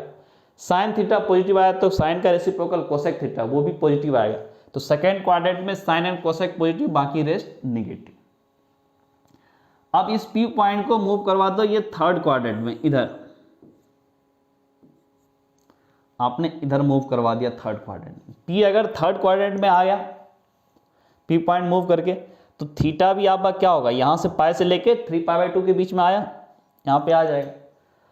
अगर थर्ड क्वाड्रेंट में आया तो एक्स एंड वाई क्या होगा, दोनों के दोनों निगेटिव होंगे, क्योंकि पी अगर पेरीमीटर के इस पार्ट पे हुआ तो एक्स एंड वाई दोनों निगेटिव एक्सिस के साइड आया, एक्स एंड वाई, तो दोनों के दोनों निगेटिव हो जाएगा। आर तो पॉजिटिव है, दोनों के दोनों निगेटिव, तो sine theta Y by are, y negative r positive, तो साइन थीटा निगेटिव हो गया। साइन थीटा निगेटिव हुआ तो कॉसेक थीटा भी निगेटिव होगा, रेसिप्रोकल है। Cos theta x by are, x negative r positive, तो कॉस थीटा निगेटिव तो सेक थीटा भी negative. Tan theta Y by x, y और एक्स दोनों निगेटिव तो क्या होगा, tan theta is positive. Tan theta positive तो कॉट थीटा भी पॉजिटिव होगा। इसका मतलब थर्ड क्वाड्रेंट में टेन एंड कॉट पॉजिटिव होगा, टेन एंड कॉट पॉजिटिव, बाकी रेस्ट सब निगेटिव थर्ड क्वाड्रेंट में। अब अगर इस पी पॉइंट को मूव करवा के आप फोर्थ क्वाड्रेंट में ले आए, इस वाले पोर्शन में, ठीक है, ऐसे ही रोटेशन, ठीक है। फोर्थ क्वाड्रेंट में अगर आप ले आए, फोर्थ क्वाड्रेंट में ले आए तो एक्स और वाई में क्या चेंज होगा, देखो एक्स तो आपको एक्स एक्सिस साइड वाला है, बट वाई क्या है, निगेटिव वाई एक्सिस वाला साइड है, तो एक्स पॉजिटिव होगा, वाई निगेटिव होगा। इतना आप 10th क्लास में सब पढ़ चुके हो, x positive Y negative quadrant में कैसे होता है। तो ये वाला पोर्शन में क्या हुआ, X positive Y negative. Now sine theta Y by are, Y is negative R is positive, तो sine theta is negative. Sine theta negative तो कोसेक थीटा भी नेगेटिव होगा। चलो cos theta x by are, X is positive R is positive, तो cos theta positive हुआ। Cos theta positive हुआ तो इसका रेसिप्रोकल सेक थीटा भी पॉजिटिव होगा। Now tan theta Y by x, Y is negative X is positive, Y negative X positive, तो tan theta is negative, tan theta negative it means cot theta will be negative. तो यहां से क्या पता चला कि आपको cos theta and sec theta positive, बाकी सबके सब नेगेटिव। तो फोर्थ क्वाड्रेंट में अगर आपका एंगल रहता है या पी पॉइंट फोर्थ क्वाड्रेंट में मूव किया तो उस केस में कॉस एंड सेक पॉजिटिव, बाकी रेस्ट निगेटिव होंगे। तो ये टेबल आपको याद रखना है, काफी इंपॉर्टेंट है, इसका कई बार यूज हो जाता है, आपको कंपटीशन वाले में बहुत ज़्यादा यूज होता है। जब वीडियो लेक्चर आपका जेई या फिर अदर इंजीनियरिंग एग्जाम के जब आएंगे, जेई एडवांस मेंस या एडवांस या फिर अदर इंजीनियरिंग एग्जाम के आएंगे, तो उसमें आपको इसके बारे में बहुत डिटेल से बताया जाएगा कैसे ये कन्वर्जन होता है। बट 12th के बोर्ड के लिए नॉर्मली जो बोर्ड का प्रिपरेशन करते हो उसमें इतना चीज़ ज़रूरत नहीं है, बस सिंपल ये याद रखना है कब पॉजिटिव कब निगेटिव। ज़्यादा इसके क्वेश्चन उतने ज़्यादा आपको नहीं आता, उन लोगों को बहुत ज़्यादा यूज होता है, ठीक, कंपटीशन वाले को बहुत ज़्यादा यूज होता है। आपके लिए सिंपल ये समझ लो, इसमें पॉजिटिव इसमें निगेटिव, बस जितना आपको पढ़ना है। अगर बोर्ड के लिए सिर्फ कर रहे हो तो आप इतना ही करो, इससे ज़्यादा नहीं सोचो। नौ, ये साइन ऑफ ट्रिग्नोमेट्रिक फंक्शन। अगर एंगल आपका इधर रहा, जैसे कुछ एग्जाम्पल लेके अगर अब मैं बात कर लूँ कौन सा पॉजिटिव होगा कौन सा निगेटिव होगा, तो देखो मैं कुछ एग्जाम्पल के थ्रू इस चीज़ को समझता हूँ। अगर मैं ये बोलूँ कि साइन ऑफ 210 डिग्री, 210 डिग्री मतलब क्या, 180 एंड 270 के बीच में, यानी ये वाला थर्ड क्वाड्रेंट, थर्ड में साइन क्या होता है देखो निगेटिव, 10 कॉट सिर्फ पॉजिटिव, तो ये वैल्यू क्या होगा, निगेटिव होगा, जो भी वैल्यू आ जाए। अगर मैं बोलूं यहां पर tan of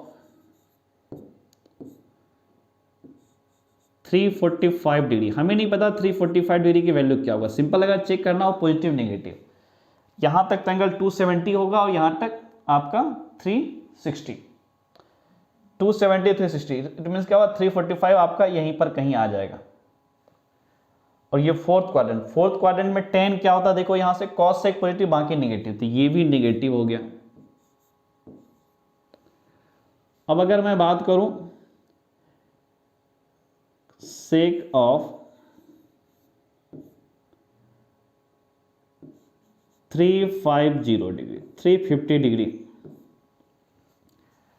sake of 350 degree, ये भी आपका देखो फोर्थ क्वाड्रेंट है, 270 से 360 के बीच में इसमें होगा फोर्थ क्वाड्रेंट, फोर्थ में सेक कॉस एंड सेक पॉजिटिव बाकी निगेटिव, तो ये वैल्यू आपका पॉजिटिव होगा। अगर मैं यहां पर आपको बात कर लूं tan ऑफ 200 डिग्री, 200 डिग्री देखो 180 से क्रॉस कर गया ना, इट मीन्स क्या हो, ये यहां पर आएगा 180 और 270 के बीच में, 200 है 180 एंड 270 के बीच में, ये third quadrant tan and cot positive बाकी निगेटिव, तो ये वाली वैल्यू क्या होगी आपकी, पॉजिटिव होगी। इतना आपका क्लियर होना चाहिए इस चीज को, ठीक है। तो ट्रिग्नोमेट्रिक फंक्शन का जो यूज था, आपको पॉजिटिव निगेटिव क्या होगा ये मैंने बता दिया, ज़्यादा आपको डिटेल नहीं, जितना अभी पढ़ना है आपको बोर्ड के लिए उतना ही, अभी कंपटीशन वाले लेक्चर में आप ज़्यादा डिटेल्स इसके बारे में देखोगे। नाउ नेक्स्ट देखो, अब आपके domain range and graph of trigonometric function.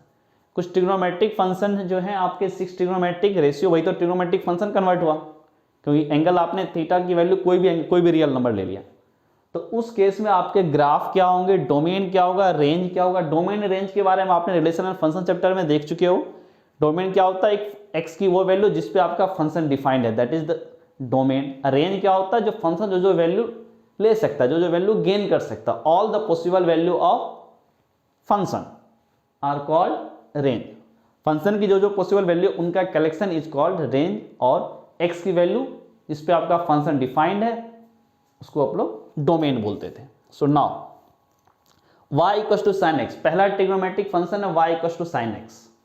ये आपका x एक्सिस है, ये y एक्सिस है, एक्स एक्सिस पे x आ रहा है, y एक्सिस पे y आ रहा है, y equals to sine x. इसका ग्राफ देखो कैसे होगा, x की जगह 0 पुट करो, sine 0 degree, sine 0 degree is 0 यहाँ पे होगा, sign pi by 2 this is 1, sine pi this is 0, sine 3 pi by 2 -1, sine 2 pi this is 0। अब 2 पाई रिपीट होगा, जैसे यहाँ पे ग्राफ वैसे इधर भी ग्राफ, इसी तरह से इधर भी ग्राफ, निगेटिव साइड भी ऐसे ही ग्राफ होगा, ठीक। तो सिंपल आपका ये ऐसे ग्राफ हो गया, देखो साइन से ग्राफ कुछ इस तरह से हो गया, साइन एक्स ऐसे, क्योंकि स्मूथली कर मूव करेगा ना, 0 पे 0 पाई बाई 2 पे 1, तो ये स्मूथली ऐसे टर्न करवाया, यहाँ पर भी स्मूथली टर्न करवाया। आगे आप पढ़ोगे कंटिन्यूटी डिफरेंशियलिटी 12th वगैरह में, तो पता चलता है कि डिफरेंशियलिटी का मतलब होता है ग्राफ स्मूथली टर्न होता है, साइन एक्स वगैरह कंटिन्यूस डिफरेंशिएबल फंक्शन होता है, तो इसका ग्राफ स्मूथली टर्न होता है। बाकी डिटेल से आप आगे देखना, सिंपल समझो ये ग्राफ ऐसे होगा, ओके ना। अब इसके डोमेन की अगर मैं बात कर लूं तो इसका डोमेन क्या होगा, देखो x की वो वैल्यू जिस पे ये फंक्शन डिफाइंड है। अब x देखो कोई भी x से कोई भी हर पॉइंट ले रहा है ना, ये साइन x, तो यहां से क्या बोलो, domain is all real number, so this is -∞ to +∞। दोनों पे ओपन इंटरवल। और रेंज की अगर मैं बात कर लूँ, sin x का रेंज क्या होगा, अब ग्राफ से अगर देखो, sin x के ग्राफ से अगर आप देखते हो तो क्या होगा, देखो ये वैल्यू, ठीक है, जो sin x जो मैक्सिमम वैल्यू है ना, ये वाली, ये 1 के करस्पॉन्डिंग, ठीक है, ऐसे ही मूव किया है। और नीचे में आप देखोगे -1 के करस्पॉन्डिंग मूव किया है, ठीक है, -1 के करस्पॉन्डिंग मूव किया। इसका मतलब sin x का ग्राफ ठीक से देखो क्या माइनस और 1 के बीच में ही है, तो x की वैल्यू कुछ भी लिख लो तो sin x क्या होगा, माइनस और 1 के बीच में ही होगा। तो इट मीन्स रेंज भी आपका क्या हुआ, -1 से लेकर के 1 तक हुआ। दिस इज -1 to 1, ये रेंज हो गया।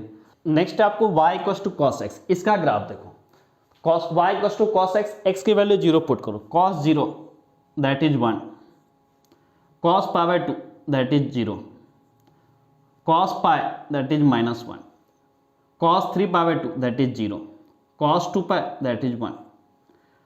और ये भी 2π इंटरवल इसकी वैल्यू रिपीट करता है, तो ये भी पूरा पूरा ऐसे ही रिपीट करता जाएगा, जैसे ये आया वैसे ही देखो इधर, यहाँ भी आपका ऐसे ही, फिर ऐसे ही, ये पूरा का पूरा वैल्यू आपका रिपीट करने लगा।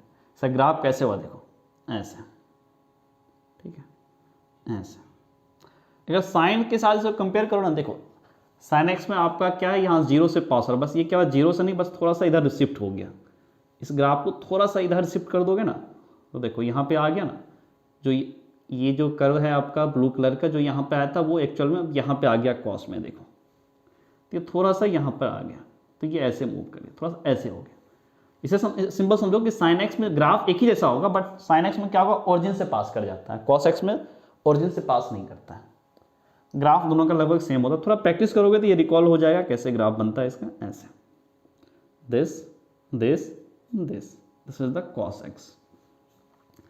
अब इसमें एक चीज देखो, अगर मैं इसके डोमेन की बात करूं, एक्स से किस वैल्यू पे ये कॉस एक्स आपका डिफाइंड है, अगर मैं इसके डोमेन की बात करूं तो इसका डोमेन अगर आप देखो, एक्स की कोई वैल्यू ले लो, देखो एक्स एक्सिस का हर पॉइंट ले रहा है, ये कोई वैल्यू ले लो तो ये हमेशा डिफाइंड है। इट मीन्स क्या होगा, ऑल रियल नंबर के लिए ये कॉस एक्स डिफाइंड है, इसका डोमेन क्या होगा, all real number that is -∞ to +∞। अब अगर मैं इसके रेंज की बात करूं तो रेंज का मतलब आपको क्लियर है क्या होता है कि फंक्शन की वैल्यू जो जो पॉसिबल वैल्यू है, कॉस एक्स की पॉसिबल वैल्यू। ग्राफ देखो तो आपका कहाँ से कहाँ तक वेरी करता है। अगर आप ग्राफ को देखते हो तो ये देखो 1 तक मैक्सिमम वैल्यू आपका 1 हो रहा है, ठीक है, मैक्सिमम वैल्यू 1। और निगेटिव में अगर बात करो तो मिनिमम वैल्यू आपका देखो -1 तक जा रहा है, ठीक है। तो पूरे में आप क्या देखोगे कि -1 और 1 के बीच में ही पूरा ग्राफ है, -1 और 1 के बीच में ही आपका ये ग्राफ है। तो cos x की वैल्यू या y की वैल्यू क्या होगा, -1 और 1 के बीच में होगा, तो रेंज वैल्यू भी -1 to 1, this is -1 to 1। Range ई जैसे sin x का है वैसे ही cos x भी -1 to 1। ये sin x का ग्राफ, ये cos x का ग्राफ लगभग एक जैसा ही, बस डिफरेंस ये है कि यहाँ पे ओरिजिन से पास किया, ये ओरिजिन से पास नहीं किया, थोड़ा सा इधर शिफ्ट कर गया। sin x को थोड़ा सा इधर लेफ्ट हैंड साइड थोड़ा सा शिफ्ट कर दो तो आपका वो cos x का ग्राफ बन जाता है। नेक्स्ट थर्ड देखो, y equals to 10x। y equals to 10x में सबसे पहले आप ये देखो tan 0 डिग्री की value 0, tan π/2 is not defined, tan 90 degree not defined. देखो इसका मतलब क्या हुआ कि ये जो π/2 के करस्पॉन्डिंग जो वर्टिकल लाइन है x इक्वल्स टू π/2 और ये जो आपका ग्राफ है, देखो दोनों क्या हुआ यहाँ पे लगभग पैरेलल जैसा मूव कर रहा है। इसका मतलब कभी ये इन्फिनिटी में मिल रहा है, या फिर ये बोलो ये इसके साथ कभी मिलेगा ही नहीं। x इक्वल्स टू π/2 को कभी भी ये कट नहीं करेगा, ये जो लाइन है ना x equals to π/2 dot dot, इसको कभी भी ये टच नहीं करेगा। या फिर आप बोलोगे कि इन्फिनिटी पे टच करेगा, इन्फिनिटी तो आपके रियल नंबर में आता ही नहीं, जो चीज़ पॉसिबल नहीं इसको बोल देता है इन्फिनिटी पे। तो वही यहाँ पे कहना ये हुआ कि इन्फिनिटी पे इसको टच कर रहा है, या फिर ये समझो ये दोनों कभी मिलेगा ही नहीं आगे। वही सेम लॉजिक इधर निगेटिव π/2 से इधर जाओगे तो यहाँ भी वही कहानी होगा। फिर 10π दिस इज 0, ये 0 हो गया। फिर 3π/2 पे भी आपका नहीं मिलेगा, ऐसे इधर भी आपका नहीं मिलेगा। सेम लॉजिक से -π/2 पे वही कहानी हो रहा है। तो ग्राफ 10x का ग्राफ सिंपल ऐसे होगा, स्मूथली कर्व ऐसे, ठीक है, इस तरह से। अब जैसे ये यहाँ पे आया तो यहाँ से ये ऐसे हो जाएगा, फिर ये यहाँ से ऐसे आया तो यहाँ पर ये कर्व ऐसा हो जाएगा। तो ऐसे ये आपका इधर भी मूव करेगा और आपका इधर भी ऐसे ही मूव करता जाएगा। π/2 पे देखो प्रॉब्लम कर रहा है इसमें, ठीक है, π/2 पे प्रॉब्लम कर रहा है और कहाँ का प्रॉब्लम कर रहा है, 3π/2 पे भी प्रॉब्लम कर रहा है। आगे देखना 5π/2 पे, यहाँ पे -π/2 पे प्रॉब्लम कर रहा है। इसका मतलब क्या हुआ, π/2 के ऑड मल्टीपल पे, इवन मल्टीपल पे क्या होता है वो पाई बन जाता है। पाई पे देखो डिफाइंड है, π/2 × 2 पाई, π/2 × 4π दैट इज 2π, वो भी डिफाइंड है। π/2 के ऑड मल्टीपल पे प्रॉब्लम कर रहा है। इसका मतलब क्या, π/2 का ऑड मल्टीपल x की वैल्यू नहीं हो सकता है, क्योंकि अगर x की वैल्यू π/2 का ऑड मल्टीपल लिया तो ये डिफाइंड नहीं होगा। इट मीन्स डोमेन में क्या हो, π/2 के ऑड मल्टीपल को आप छोड़ दो तो ये हमेशा डिफाइंड है। तो इसके डोमेन में अब आप क्या बोलोगे, डोमेन इक्वल्स टू आप क्या बोलोगे कि ऑल रियल नंबर एक्सेप्ट π/2 का odd multiple, this is 2n + 1 π/2 और n belongs to integer. All real number except 2n + 1 × π/2, π/2 का ऑड मल्टीपल को छोड़ दो। और अगर मैं इसके रेंज की बात करूं तो अब रेंज देखो तो इधर कहाँ तक गया, -∞ तक, उधर +∞ तक। इट मीन्स रेंज क्या हो गया आपका, all real number this is -∞ to +∞। ये आपका 10x का ग्राफ हो गया। नेक्स्ट है y = cot x।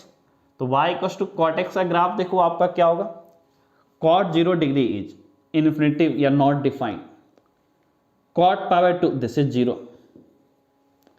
cot π ये भी नॉट डिफाइंड। ऐसे ही कर्व आपका क्या हुआ, इस तरह से हुआ, स्मूथली टर्न होगा ये, ऐसे यहाँ पर भी ये हुआ, ऐसे यहाँ पर भी आपका ऐसे ही जाएगा, फिर यहाँ पर भी आपका इस तरह से मूव करेगा। तो ऐसे ही कर्व आपका, ठीक है, ऐसे ही आपका मूव करता जाएगा।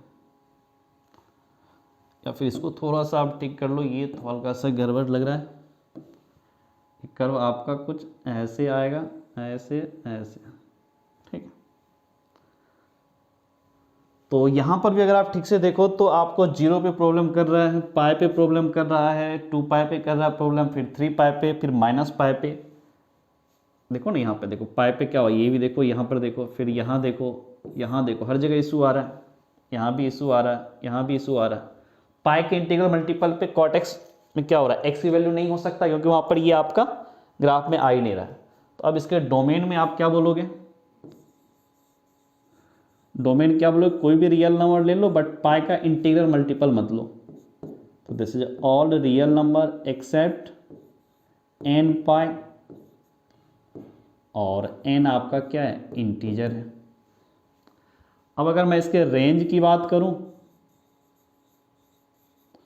तो cot x की वैल्यू क्या क्या ले सकता है, देखो इधर -∞ तक या इधर +∞ तक। तो all real number, so this is -∞ to +∞। ये आपका cot x का ग्राफ हुआ ऐसे। देखो 10x देखो हमेशा बढ़ता जाएगा, आगे पता चलेगा इसको इंक्रीजिंग फंक्शन बढ़ता है, और cot x देखो घटते जाता है, ठीक है। तो cot x को डिक्रीजिंग फंक्शन बोला जाता है। ये 12th क्लास में आप देखना, ये 10x ऐसे, cot x ऐसे। नेक्स्ट स्लाइड की तरफ मूव करो। This is y = sec x। तो y = sec x का ग्राफ देखो कैसे। sec x एक्चुअल में क्या होता है, y = cos x, cos x का ही रेसिप्रोकल है sec x। cos x का ग्राफ कुछ ऐसे होता था ना, उसी का रेसिप्रोकल ले लिया ये sec x। तो sec 0 degree is 1, sec π/2, cos π/2 is 0, तो sec π/2 not defined, sec π this is -1, cos π is -1, तो sec π क्या होगा, 1/cos π that is 1/-1, that becomes -1। फिर देखो sec 3 π/2 cos 3 π/2 इज 0, तो sec 3 π/2 not defined. Same logic से यहाँ भी आपका -π/2 पे भी sec नॉट डिफाइंड वाला केस हो जाएगा। तो ग्राफ क्या है, ऐसे फिर ऐसे फिर ऐसे, फिर यहाँ पर भी आपका ऐसे चला जाएगा और यहाँ पर ऐसे हुआ तो फिर ग्राफ आपका यहाँ पर ऐसे हो जाएगा, फिर अगला में आपको ऐसे होगा और यहाँ पर ऐसे होगा। तो ये ग्राफ ऐसे sec x का ग्राफ बनता जाएगा। अब इसमें प्रॉब्लम कहाँ कहाँ होगा, देखो प्रॉब्लम हो रहा है π/2 पे, 3 π/2 पे, फिर यहाँ 5 π/2, यहाँ -π/2, फिर यहाँ -3 π/2। इट मीन sec x में कब प्रॉब्लम हो रहा है sec x के ग्राफ में, जब x की वैल्यू π/2 के इन ऑड मल्टीपल पे हो जाए, π/2 के ऑड मल्टीपल पे हो जाए तो sec x डिफाइंड नहीं हो रहा है। इट मीन्स क्या होगा, इसके डोमेन में π/2 के ऑड मल्टीपल को रिमूव कर दो तो ये हमेशा डिफाइंड रहेगा। तो अब आप यहां से डोमेन क्या बोलोगे कि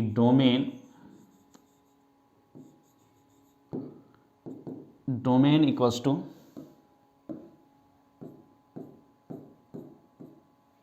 ठीक है, तो यहां से आप बोलते हो domain all real number except π/2 का ऑड मल्टीपल। π/2 के ऑड मल्टीपल पे ही प्रॉब्लम है, 2n+1 π/2 और n बिलोंग्स टू इंटीजर। और अगर मैं इसके रेंज की बात कर लूं तो y = sec x। ये देखो कहाँ जा रहा है, आप अगर ठीक से देखते हो तो ये वैल्यू जो है ना, ये वाला पूरा का पूरा देखो 1 से, देखो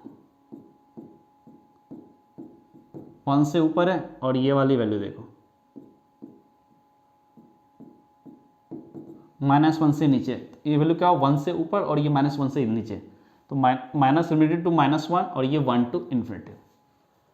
सो this is -∞ to -1 union 1 to ∞, ये इसका रेंज हो जाएगा। नौ इसको आप थोड़ा सा कॉस से अगर रिकॉल करो तो भी ये क्लियर हो जाएगा कि कॉस से ये कैसे आ रहा है।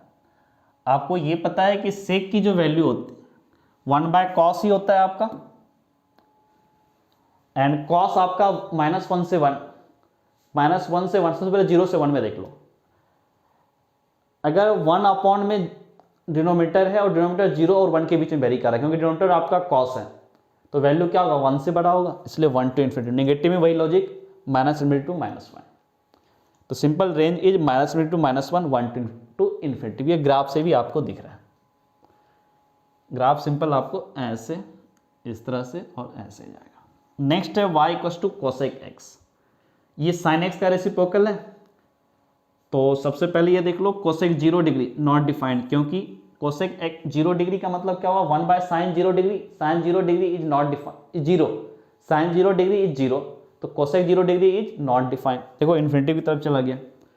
फिर cosec π/2 that is 1/sin π/2, sin π/2 is 1, 1/1, this is 1।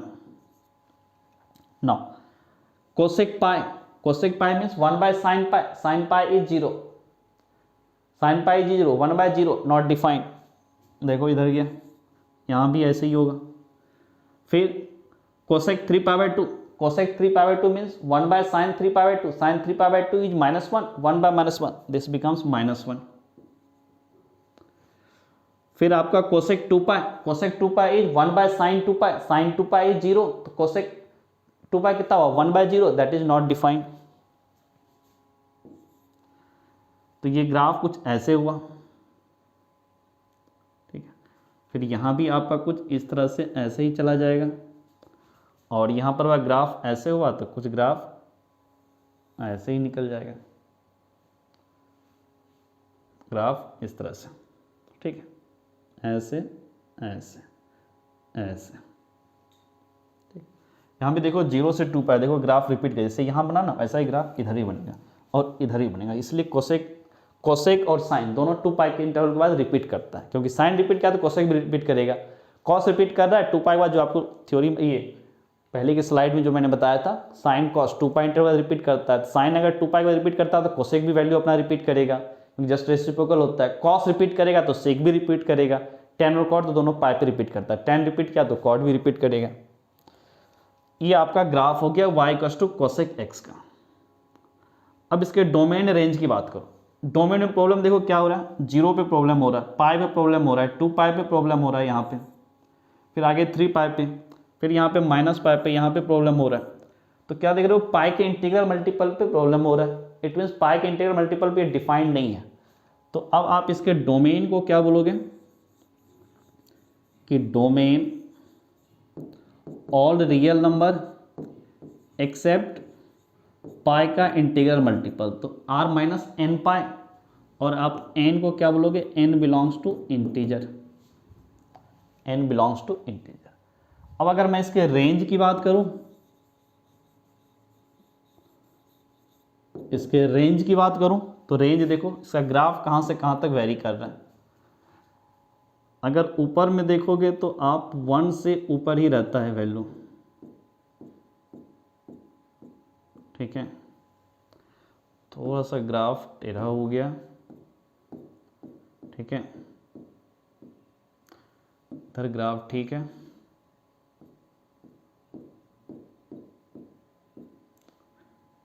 Okay, ये मैच यहाँ पे कर रहा है, और ये -1 से ही नीचे रहता है इधर,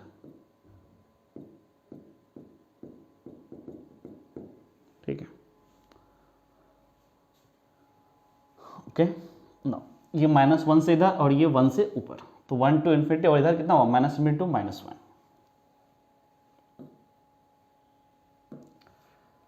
तो दिस इज -∞ to -1 यूनियन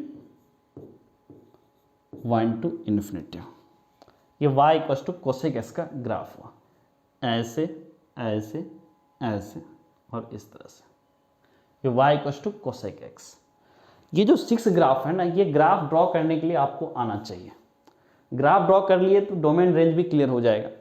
ये थोड़ा सा डिफिकल्ट होगा 6 के 6 ग्राफ आपको ड्रॉ करना, तो आप क्या करो, थोड़ा प्रैक्टिस इसमें करना पड़ेगा। ये 6 के 6 ग्राफ को आपको 5 टाइम्स, अब अपने रफ कॉपी में 5 टाइम्स इच ग्राफ, हर ग्राफ आपको 5 बार ड्रॉ करना। साइन एक्स का ग्राफ कुछ इस तरह से जाएगा, कॉस एक्स में थोड़ा सा टिल्ट होगा, टेन एक्स ग्राफ आपका कुछ ऐसे जाएगा इस तरह से, कॉट एक्स का आपको ग्राफ क्या हो जाएगा, कुछ ऐसे जाएगा। इस तरह से सेक कोसेक सबके ग्राफ आपको थोड़ा सा प्रैक्टिस करना पड़ेगा। तो 5 टाइम्स आप अपने रफ कॉपी में ग्राफ ड्रॉ कर लेना, sine cos tan sec cosec cot, तो आपको ये ग्राफ रिकॉल हो जाएगा। काफ़ी इंपॉर्टेंट ये ग्राफ आपको याद रखना चाहिए। आगे आपको जो 12th वगैरह में इन्वर्स ट्रिग्नोमेट्रिक फंक्शन वगैरह आता है, वहाँ पे ये ग्राफ बहुत बेसिक हो जाता है, तो आपको ग्राफ ये याद रखना चाहिए। थोड़ा सा प्रैक्टिस करना पड़ेगा ग्राफ का। तो 5 टाइम्स अगर आपने रफ कॉपी में एक बार ट्राई कर लोगे ना 5 टाइम्स ग्राफ बना करके, तो थोड़ा ये प्रैक्टिस हो जाएगा, रिकॉल हो जाएगा। ये चीज़ इंपॉर्टेंट है, कर लेना आप ग्राफ ड्रॉ करने, क्योंकि ग्राफ से फिर डोमेन रेंज भी क्लियर हो जाएगा। वैसे भी डोमेन रेंज में ज़्यादा टेंशन नहीं है। आप देखो तो सेक और कोसेक दोनों का रेंज सेम होगा, डोमेन में थोड़ा वेरिएशन रहेगा। उसके बाद टेन कॉट में भी रेंज सेम रहेगा, साइन कॉस में भी रेंज सेम रहेगा। हाँ, डोमेन में वेरिएशन रहेगा। डोमेन में क्या वेरिएशन रहेगा, साइन कॉस में तो डोमेन आपका ऑल रियल नंबर, टेन और सेक दोनों का डोमेन सेम होगा, दोनों में पावर टू इंटीग्रल मल्टीपल नहीं रहेगा। उसके अलावा कोसेक और कॉट दोनों में आपका डोमेन सेम रहेगा, all real number except pi का इंटीग्रल मल्टीपल। तो थोड़ा सा आप प्रैक्टिस कर लोगे ग्राफ का तो क्लियर हो जाएगा, डोमेन रेंज भी उसी से आ जाता है। नाउ नेक्स्ट अब क्या करो, थ्योरी पार्ट आपका कंप्लीट हुआ। अब कुछ सॉल्व एग्जांपल देखो जो थोड़े डिफिकल्ट थे। तो सबसे पहले आप एग्जांपल 6 ले रहा हूं मैं। If cos x = -3/5, x lies in third quadrant, find the value of other 5 trigonometric function। अब आपको क्या बोला, cos x -3/5 और x बोला थर्ड क्वाड्रेंट में। थर्ड क्वाड्रेंट आपको पता है टेन एंड कॉट पॉजिटिव होता है, बाकी निगेटिव होता है, तो cos भी इसलिए निगेटिव लिखा हुआ है। क्लियर है। साइन ऑफ ट्रिग्नोमेट्रिक फंक्शन का भी ये देखो, ये एक्सप्लेन कर दिया। Find the value of other trigonometric function, बाकी जो ट्रिग्नोमेट्रिक फंक्शन है उसकी वैल्यू बताओ। बाकी मतलब क्या हुआ, कॉस गिवन है तो सेक चाहिए, साइन चाहिए, कोसेक चाहिए, टेन चाहिए, कॉट चाहिए। तो देखो ये काफ़ी सिंपल है। सबसे पहले अपने पास cos x = गिवन है कि cos x this is -3 by 5। अगर cos x माइनस 3/5 है तो यहाँ से आप sec x तो फाइंड कर ही सकते हो ना। क्या होगा इसका रेसिप्रोकल, तो दिस इज -5/3। अब sec x आ गया ना। अब यहाँ से आप और भी कुछ वैल्यू निकाल सकते हो, sin x भी निकाल सकते हो। कैसे? आपको ये पता है कि ट्रिग्नोमेट्रिक आइडेंटिटीज 10th क्लास में जो पढ़ा था, sin square x plus cos square x equals to 1 होता है। तो अब आप यहाँ से बोल सकते हो कि sin square x this is 1 minus cos square x। तो यहाँ से आप बोल सकते हो कि sin square x equals to 1 minus cos square, cos x is -3/5, तो दिस इज 9/25। तो अब आप यहाँ से बोल सकते हो कि sin x this is equals to plus minus, LCM ले लो, 25 माइनस 9 दिस इज 16/25। तो यहाँ से आप क्या बोलोगे, plus minus 4/5। sin x equals to plus minus 4/5, तो यहाँ से sin x कितना होगा, देखो आपका x क्या है, थर्ड क्वाड्रेंट में है, x थर्ड क्वाड्रेंट में sin x क्या होता है, नेगेटिव, क्योंकि sin cos x first and second quadrant में पॉजिटिव होता है, थर्ड में tan और cot ही पॉजिटिव होता है, तो sin नेगेटिव होगा। तो दिस इज -4/5। अगर sin x -4/5 आया तो sin x का रेसिप्रोकल होता है cosec x this will be -5/4। ना आपका cos sec आ गया, sin cosec आ गया, tan cot चाहिए तो tan x इक्वल्स टू क्या होता है आपका sin x by cos x, sin x by cos x। अब sin x की वैल्यू यहां से देखो कितना, -4/5, -4/5 cos x की वैल्यू -3/5, -3/5 माइनस माइनस प्लस, ये 5 cancel, this is 4/3। tan x 4/3 है तो cot x कितना होगा, दिस इज 3/4। तो अदर ट्रिग्नोमेट्रिक फंक्शन की वैल्यू क्या, एक आया -5/3, एक यहाँ पर आया -4/5, एक यहाँ पे आया -5/4, एक ये आया 4/3 और एक ये आया 3/4। ये अब बाकी जो 5 ट्रिग्नोमेट्रिक फंक्शन उनकी वैल्यू ये आ गया। ये एग्जाम्पल 6 का सॉल्यूशन है, इस पर काफ़ी क्वेश्चन आपके एक्सरसाइज में। Next is example 9, find the value of cos of -1710 degree, क्या हो -1710 डिग्री, इसकी वैल्यू। ये देखो आपको जो बताया था sin cos 2π इंटरवल का वैल्यू रिपीट करता है, उसी का क्वेश्चन है ये। तो इस क्वेश्चन को सबसे पहले आप ये देखो, cos ऑफ -1710 डिग्री, ठीक है, इसकी वैल्यू बताना है। तो इसमें सबसे पहले मैं ऐसे सोच सकता हूँ, cos ऑफ -1710, ठीक है। इसमें 2π किसी इंटीग्रल मल्टीपल को ऐड कर सकता हूँ ना, तो मैं इसमें 10π ऐड कर सकता हूँ। 10π अगर मैं ऐड कर लूँ कोई प्रॉब्लम नहीं होगा। 10π ऐड करने का मतलब ये क्या हुआ, देखो cos -1710 degree, pi means 180 into 10, it means this is 1800, this is 1800 degree. Add कर लो कोई फर्क नहीं पड़ेगा। Now -1710 degree plus 1800 degree, this is cos of 90 degree, cos of 90 degree, cos 90 degree is 0, तो इसका आंसर कितना होगा, 0। ना नेक्स्ट आगे मूव करो। फाइंड द वैल्यू ऑफ, आपके एक्सरसाइज के क्वेश्चन है, सॉल्व एग्जाम्पल, 2 ही एग्जाम्पल लिया मैंने। अब आपके एक्सरसाइज के क्वेश्चन, तो पहला क्वेश्चन क्या है देखो, find the value of other 5 trigonometric function exercise 1 to 5, 1 से 5 तक में अदर जो 5 ट्रिग्नोमेट्रिक फंक्शन उसकी वैल्यू, जो आपका एग्जाम्पल 6 था उसी पे क्वेश्चन है, आपके टोटल 5 क्वेश्चन है। तो first question is cos x equals to -1/2 x lies in the third quadrant, x की वैल्यू भी निकाल सकते हो अगर जैसे -1/2, ये तो स्टैंडर्ड है, ठीक। आई थिंक ये कितना होगा, थर्ड क्वाड्रेंट है ना, 4π/3, उतना आपको नहीं आता, उतना डिटेल नहीं करना, जैसे आप मेथड एग्जाम्पल 6 में यूज किया था जो टेक्निक, वही यहाँ पर भी टेक्निक यूज कर लो, cos x -1/2। तो अब आप यहाँ से क्या बोलोगे, cos x दिस इज -1/2, तो यहाँ से क्या बोलोगे, sec x तो आपका यहीं से आ जाएगा, cos x का रेसिप्रोकल दिस इज -2। अब आप यहाँ से क्या करो, cos x sec x आ गया। अब आपको ये पता है कि sin square x plus cos square x equals to 1। Now, अब आप यहाँ से क्या बोल सकते हो कि sin square x equals to 1 minus cos square x। So now you can write sin square x this is 1 minus cos की वैल्यू कितनी है देखो, -1/2, तो cos स्क्वायर x इज 1/4। तो यहाँ से आप क्या बोल सकते हो कि sin x स्क्वायर है, तो यहाँ पे प्लस माइनस करके स्क्वायर रूट ले लो, 1 - 1/4, एलसीएम लो 4 - 1 दिस इज 3/4। तो यहाँ से आपका क्या होगा, प्लस माइनस √3/2, 4 का स्क्वायर रूट 2, √3/2। अब देखो sin x equals to plus minus √3/2, तो यहाँ से sin x प्लस माइनस में कोई एक वैल्यू एक्सेप्ट होगा, क्या एक्सेप्ट होगा देखो, x lie in third quadrant, third quadrant में sin x की वैल्यू पॉजिटिव है नेगेटिव, x अगर थर्ड क्वाड्रेंट में tan और cot पॉजिटिव होता है तो sin x क्या होगा, negative.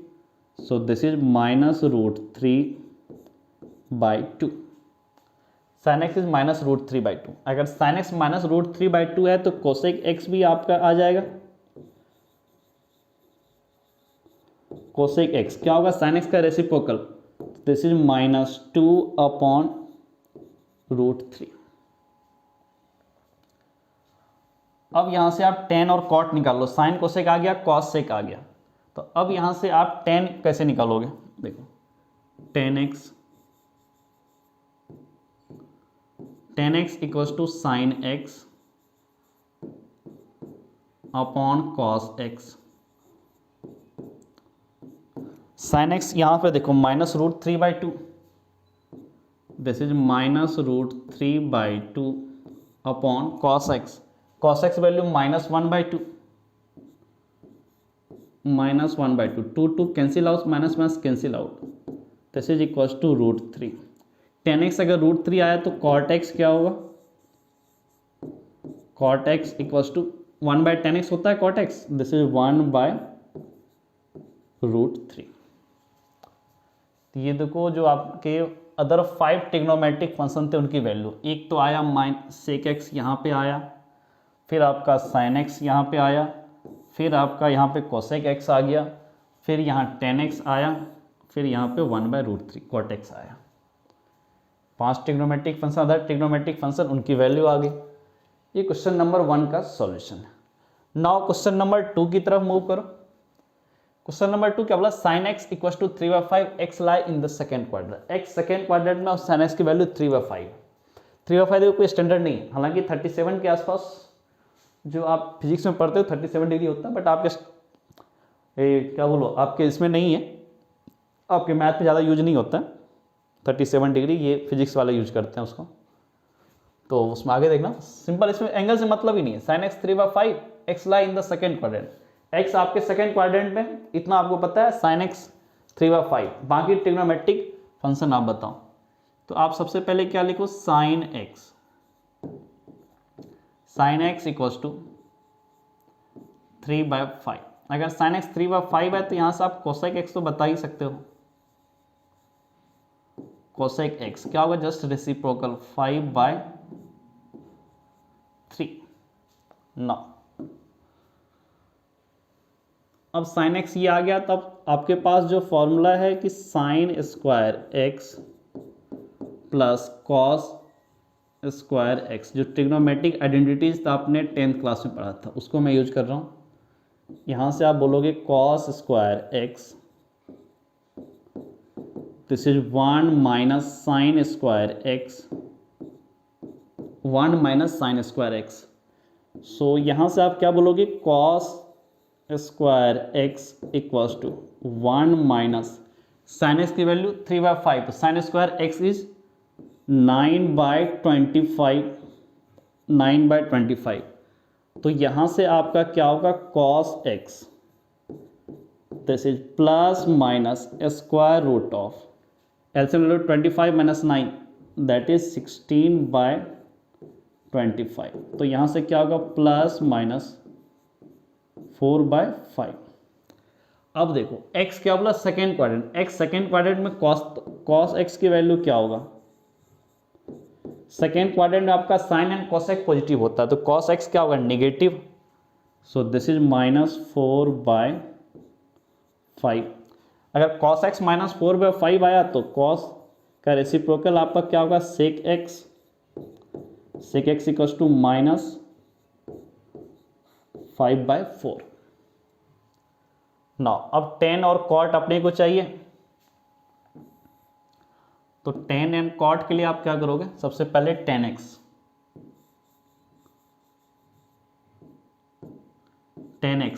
This is sin x upon cos x।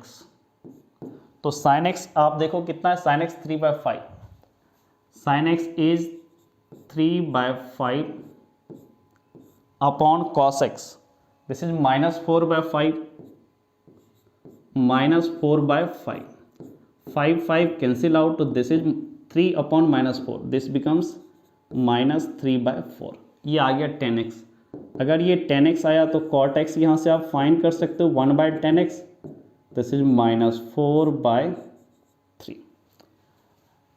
अब इसमें 5 जो बाकी ट्रिग्नोमेट्रिक फंक्शन का जो वैल्यू था वो देखो, एक आया यहाँ से कोसेक x आ गया यहाँ पर, फिर यहाँ से आपका cos x आ गया, यहाँ पर आपका sec x आ गया, यहाँ पर आपका tan x आ गया, और यहाँ पर आपका cot x आ गया। तो ये टोटल 5 आपके जो रेस्ट 5 ट्रिग्नोमेट्रिक फंक्शन थे उसका वैल्यू हुआ। ये क्वेश्चन नंबर 2 का सॉल्यूशन। अब क्वेश्चन नंबर 3 की तरफ मूव करो। cot x equal to 3/4, x lie in the third quadrant. ठीक है, ये भी फिजिक्स का स्टैंडर्ड एंगल है। cot x 3/4 ये आपको 53 डिग्री को एंगल रिप्रेजेंट करता है, बट अभी आपको इससे काम करनी है। फिजिक्स में भी इनफैक्ट काम का नहीं होता, हाँ फिजिक्स में काम का हो जाता है, मैथ में नहीं है। अब वैसे भी यहाँ एंगल अगर क्या कहते हैं नोन भी रहा तो भी कोई प्रॉब्लम नहीं है, क्योंकि अपने को तो उस मेथड से करना ही नहीं है। x lies in the third quadrant, objective हो तो आप कोई भी मेथड यूज कर लो, जब सब्जेक्टिव है तो आप जो रिटेन वाला लैंग्वेज है वही यूज करना है। cot x इक्वल टू 3/4, तो आप यहां से बोल सकते हो cot x, this is equal to 3/4। cot x अगर 3/4 है तो यहां से आप tan x फाइंड कर सकते हो। tan x 1/cot x ही tan x होगा, तो this is 4/3। Now cot x आपको गिवन है। अब आप यहां से आपके पास एक ट्रिग्नोमेट्रिक आइडेंटिटी यूज कर लो, cosec square x minus cot square x equals to 1। तो आप यहां से क्या बोल सकते हो, cosec square x equals to 1 plus cot square x। तो यहां से क्या होगा, cosec square x equals to 1 plus cot कितना 3/4, तो कॉट स्क्वायर कितना हो जाएगा 9/16। तो अब आप यहां से क्या बोलोगे कि this is cosec x equals to plus minus square root of cosec square x ये था, कोसेक एक्स में क्या होगा equals to plus minus square root 1 + 9/16 LCM लो तो 16 + 9 दैट इज 25/16 तो ये हो जाएगा आपको प्लस माइनस 5/4। नाउ यहाँ से आपका कोसेक एक्स क्या होगा देखो, आपका एक्स कौन से क्वाड्रेंट, थर्ड क्वाड्रेंट, थर्ड में कोसेक क्या होगा पॉजिटिव नेगेटिव, क्योंकि थर्ड क्वाड्रेंट टेन और कॉट आपका पॉजिटिव होता है, तो कोसेक क्या होगा नेगेटिव, तो दिस इज -5/4। कोसेक -5/4, तो यहाँ से आप साइन एक्स भी निकाल सकते हो, कोसेक का रेसिप्रोकल होता है साइन एक्स, तो दिस इज -4/5। अभी एक और बाकी है, आपको दो बाकी है, साइन कोसेक आया टेन आया, दो बाकी है, क्या बाकी है कॉस बाकी है, अभी कॉस नहीं आया तो अब देखो यहाँ से, अब 10x इक्वल्स टू आप लिख सकते हो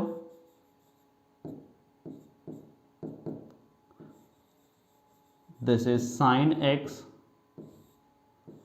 अपॉन कॉस एक्स, 10x आपको पता है एंड साइन एक्स पता है, कॉस एक्स नहीं पता है, कॉस एक्स किधर ले आओ, this is cos x equals to sine x, ये 10x यहाँ पे आ गया अपॉन में 10x, तो अब यहाँ से sin x की वैल्यू देखो कितना आया -4/5, दिस इज -4/5, फिर 10x की वैल्यू यहाँ से 4/3, this is 4/3, 4 cancel out, this is -3/5, ये cos x आया, cos x ये आया तो यहाँ से आप sec x भी आप फाइंड कर सकते हो, cos x का रेसिप्रोकल, तो दिस इज -5/3,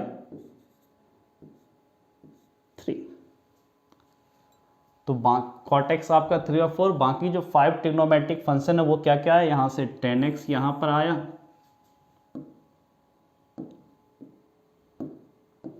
10x आपका यहाँ पर आया, उसके बाद कोसेक यहाँ पर आया आपका, साइन आपका यहाँ पर आया, फिर यहाँ पर आपका कॉस आया और यहाँ पर आपका सेक आया, ये 5 ट्रिग्नोमेट्रिक फंक्शन है और क्वेश्चन नंबर 3 का ये सॉल्यूशन है, ट्रिग्नोमेट्रिक फंक्शन का value.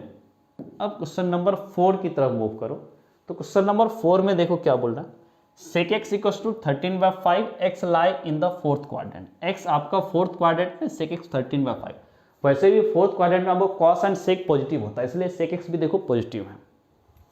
Now sec x is 13/5, तो अब यहां से क्या बोलोगे कि sec x equals to 13/5, sec x अगर ये है तो यहां से cos x क्या होगा 1/sec x, it means this is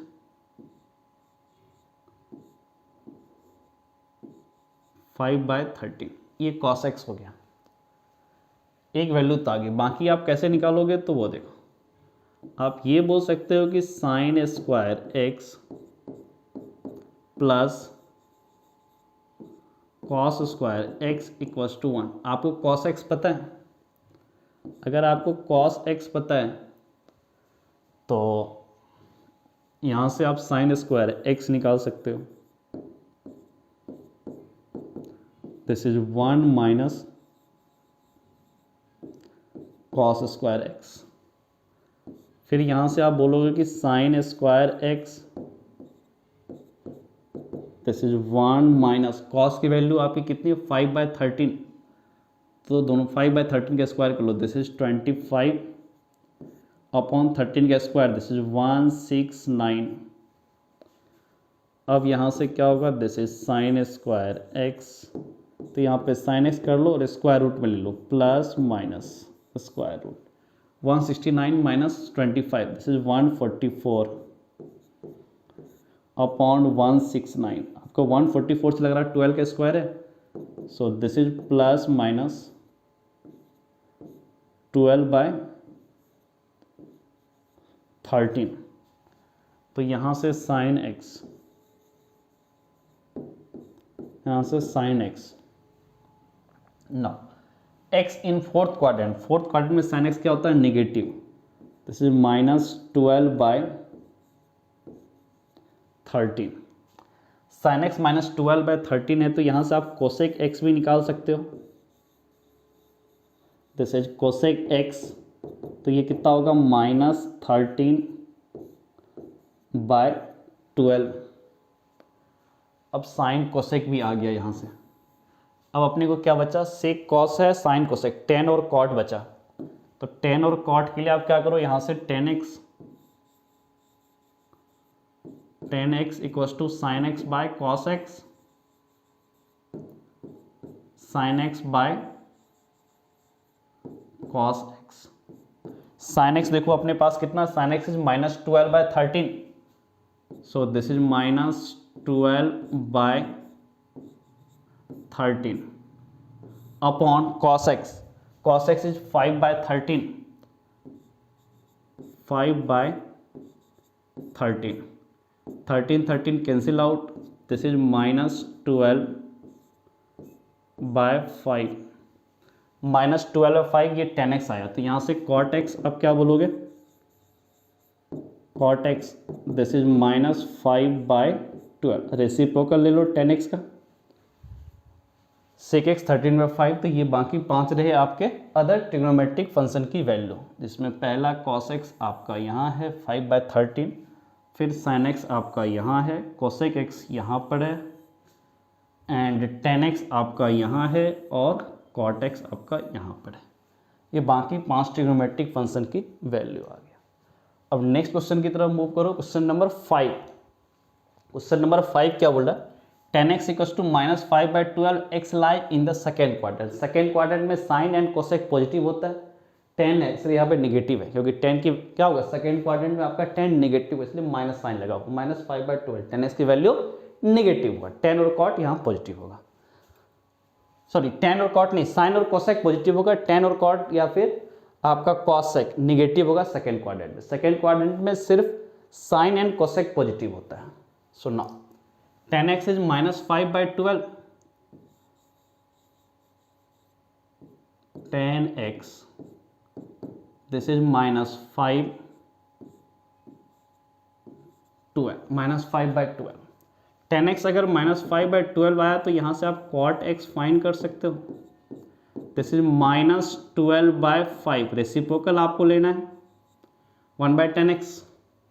no, अगर tan x और cot x ये हैं तो बाकी आप sec cos कैसे फाइंड करोगे, तो आपके पास जो 10th क्लास है कंसेप्ट है कि sec square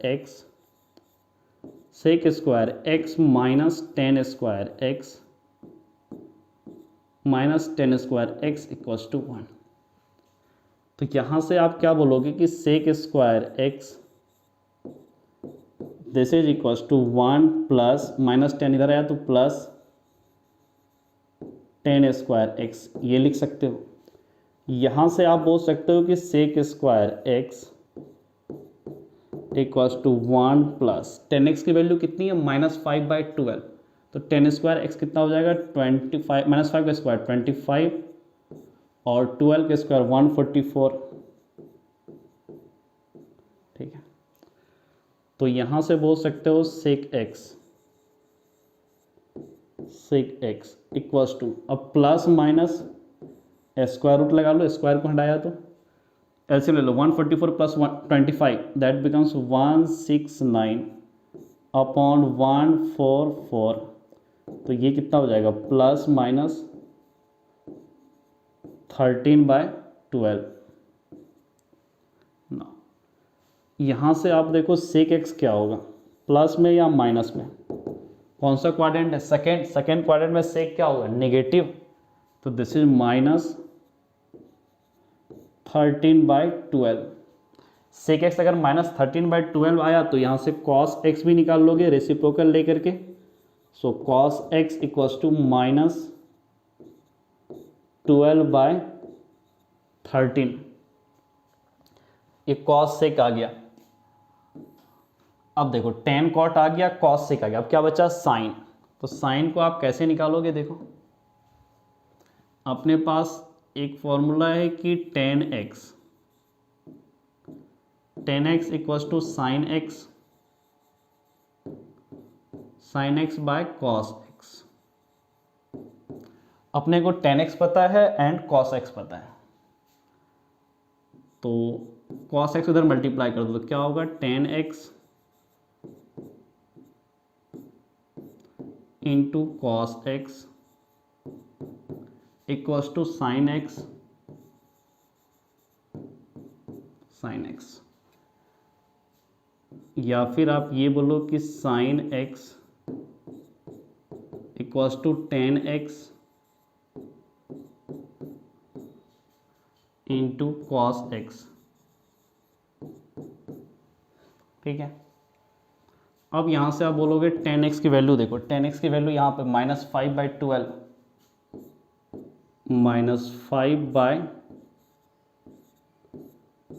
into cos x is -12/13, this is -12/13, minus minus plus 12 cancel out, तो this becomes 5/13, sin x is 5/13, तो यहाँ से cosec x क्या होगा, cosec x reciprocal sin x का, दिस इज 13/5। ये आपके बाकी जो 5 ट्रिग्नोमेट्रिक फंक्शन थे उसके वैल्यू आया। क्या क्या आया, cot x यहाँ आया -12/5, sec x -13/12, फिर यहाँ पर cos x ये रहा, and this is sin x and this is cosec x। ये क्वेश्चन नंबर 5 का सॉल्यूशन है। अब क्वेश्चन नंबर 6 की तरफ मूव करो, तो 6 में क्या है, find the values of trigonometric function exercise 6 to 10। 6 to 10 में जो भी 6, 7 यहाँ पे, बाकी नेक्स्ट स्लाइड में 8, 9, 10 है, उस ट्रिग्नोमेट्रिक फंक्शन ने क्या बोला, वैल्यू फाइंड करने के लिए। तो क्वेश्चन नंबर 6 से 10 तक जो भी ट्रिग्नोमेट्रिक फंक्शन गिवन है उसकी वैल्यू फाइंड करना है। तो पहला ट्रिग्नोमेट्रिक फंक्शन क्या है, question number 6, that is sine of 765 degree. Sine of 765 degree, इसकी वैल्यू 765 डिग्री की वैल्यू अपने को नहीं पता, 0 से 90 तक ही अपने को याद है, तो इसको कन्वर्ट करने की कोशिश करो। तो साइन 765 डिग्री, इसमें एक काम करो आप, इसको आप ऐसे लिख सकते हो क्या, sine of 720 degree plus 45 degree, ये लिख सकते हो आप, कोई दिक्कत नहीं है। 765 को 720 डिग्री प्लस 45 डिग्री, 720 डिग्री को अगर आप ठीक से देखो तो ये 4 पाई लिखा हुआ है, this is sine of 4 pi plus 45 degree. 2 pi का इंटीग्रल मल्टीपल है, तो साइन 4 पाई प्लस 45 डिग्री लिखो, sine of 4 pi plus 45 degree को आप साइन ऑफ 45 डिग्री लिख सकते हो। 2 पाई के बाद वैल्यू रिपीट करता तो प्लस 4 पाई यहाँ रहा, तो उसको यहाँ पे रिमूव भी कर सकते हो या ऐड भी कर सकते हो, कोई फर्क नहीं पड़ता। एंड साइन 45 डिग्री की वैल्यू सबको पता है, दिस इज 1/√2। अब क्वेश्चन नंबर 7 की बात करो, ये क्वेश्चन नंबर 6 का सॉल्यूशन है। अब क्वेश्चन नंबर 7 की बात करो, कोसेक ऑफ -1410, इसकी वैल्यू आपको बतानी है, इसकी वैल्यू बतानी है, ठीक है। तो कोसेक -1410, अब इसमें आप क्या करो, ये भी कोसेक, साइन और कोसेक दोनों में क्या होता है, साइन में अगर 2 पाई इंटरवल के बाद अपनी वैल्यू रिपीट करता है, तो कोसेक भी 2 पाई के इंटरवल के बाद क्या होगा, वैल्यू रिपीट करेगा। तो इसमें भी 2 पाई का कोई इंटीग्रल मल्टीपल ऐड कर सकते हैं। सो दिस इज कोसेक -1410 डिग्री, यही है, प्लस 8 पाई, 2 पाई का कोई इंटीग्रल मल्टीपल को आप ऐड या सबट्रैक्ट कुछ भी कर सकते हो, कोई दिक्कत नहीं है, ये वैल्यू रिपीट करता है, 8 पाई कर सकते हो। तो यहाँ से आप क्या बोलोगे, कोसेक -1410 डिग्री, 8 पाई का मतलब कितना हुआ, pi means 180 degree, this is 1440 degree. Now यहाँ से आप क्या बोलोगे, this is cosec minus 1410 degree plus 1440 degree, this becomes 30 degree and cosec 30 degree is 2, 1 by sine 30 degree, sine 30 degree 1 by 2, तो कोसेक 30 डिग्री इज 2। ये क्वेश्चन नंबर 7 का solution है। अब क्वेश्चन नंबर 8 की तरफ मूव करो, तो tan ऑफ 19 पाई बाय 3 इसकी वैल्यू बतानी है। तो tan ऑफ 19 पाई बाय 3 की वैल्यू देखो, इसको आप क्या लिखोगे, tan ऑफ 19 पाई बाय 3 को आप क्या लिखोगे, 6 पाई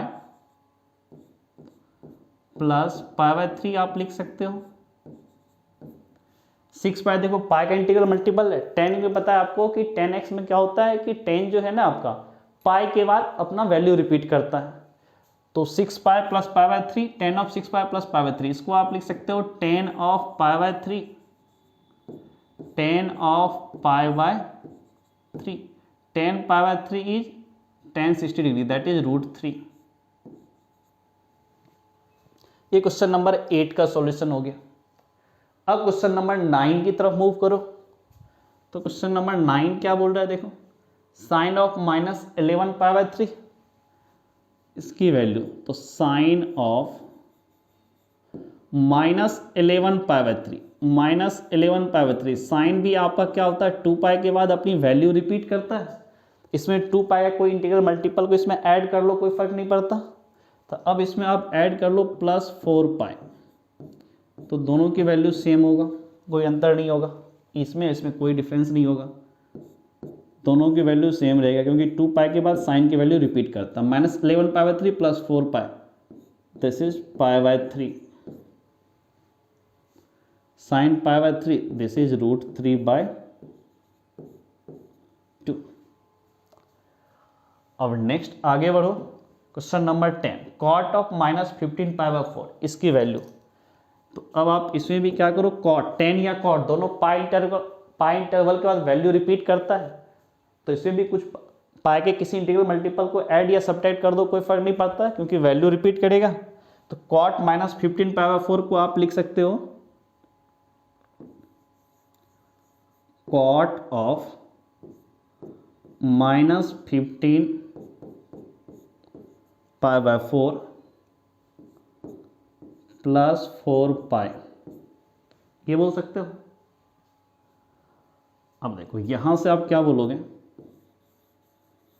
एलसीएम ले लो, minus 15 pi upon 4 plus 4 pi, 16 minus 15, this is pi by 4, cot pi by 4, this is 1, cot pi by 4 की वैल्यू 1 क्योंकि tan pi by 4 is 1, cot pi by 4 is 1 by tan pi by 4, this value is 1। तो ये question number 10 का solution हुआ और ये question number 10 के साथ एक्सरसाइज 3.2 आज कंप्लीट हुआ और हमारा लेक्चर 3 जो आज था वो भी आज कंप्लीट हुआ। अगर इसको कहीं भी पूरे वीडियो लेक्चर में अगर आपको कहीं भी कुछ डाउट होगा तो आप इस वीडियो के नीचे कमेंट बॉक्स में कमेंट कर देना कि मुझे यहाँ पर ये डाउट है, चाहे वो थ्योरी हो, सॉल्व एग्जाम्पल हो या जो ग्राफ बताया उसमें हो, एक्सरसाइज के क्वेश्चन 1 to 10 में अगर कहीं कुछ डाउट होगा तो आप इस वीडियो के नीचे कमेंट बॉक्स में कमेंट कर देना कि मुझे इस पॉइंट पे यहाँ पर ये डाउट है, मैं वो डाउट आपका क्लियर कर दूंगा। तो आपने ये पूरा का पूरा वीडियो लेक्चर देखा, ये पूरे वीडियो लेक्चर देखने के लिए आपको थैंक यू।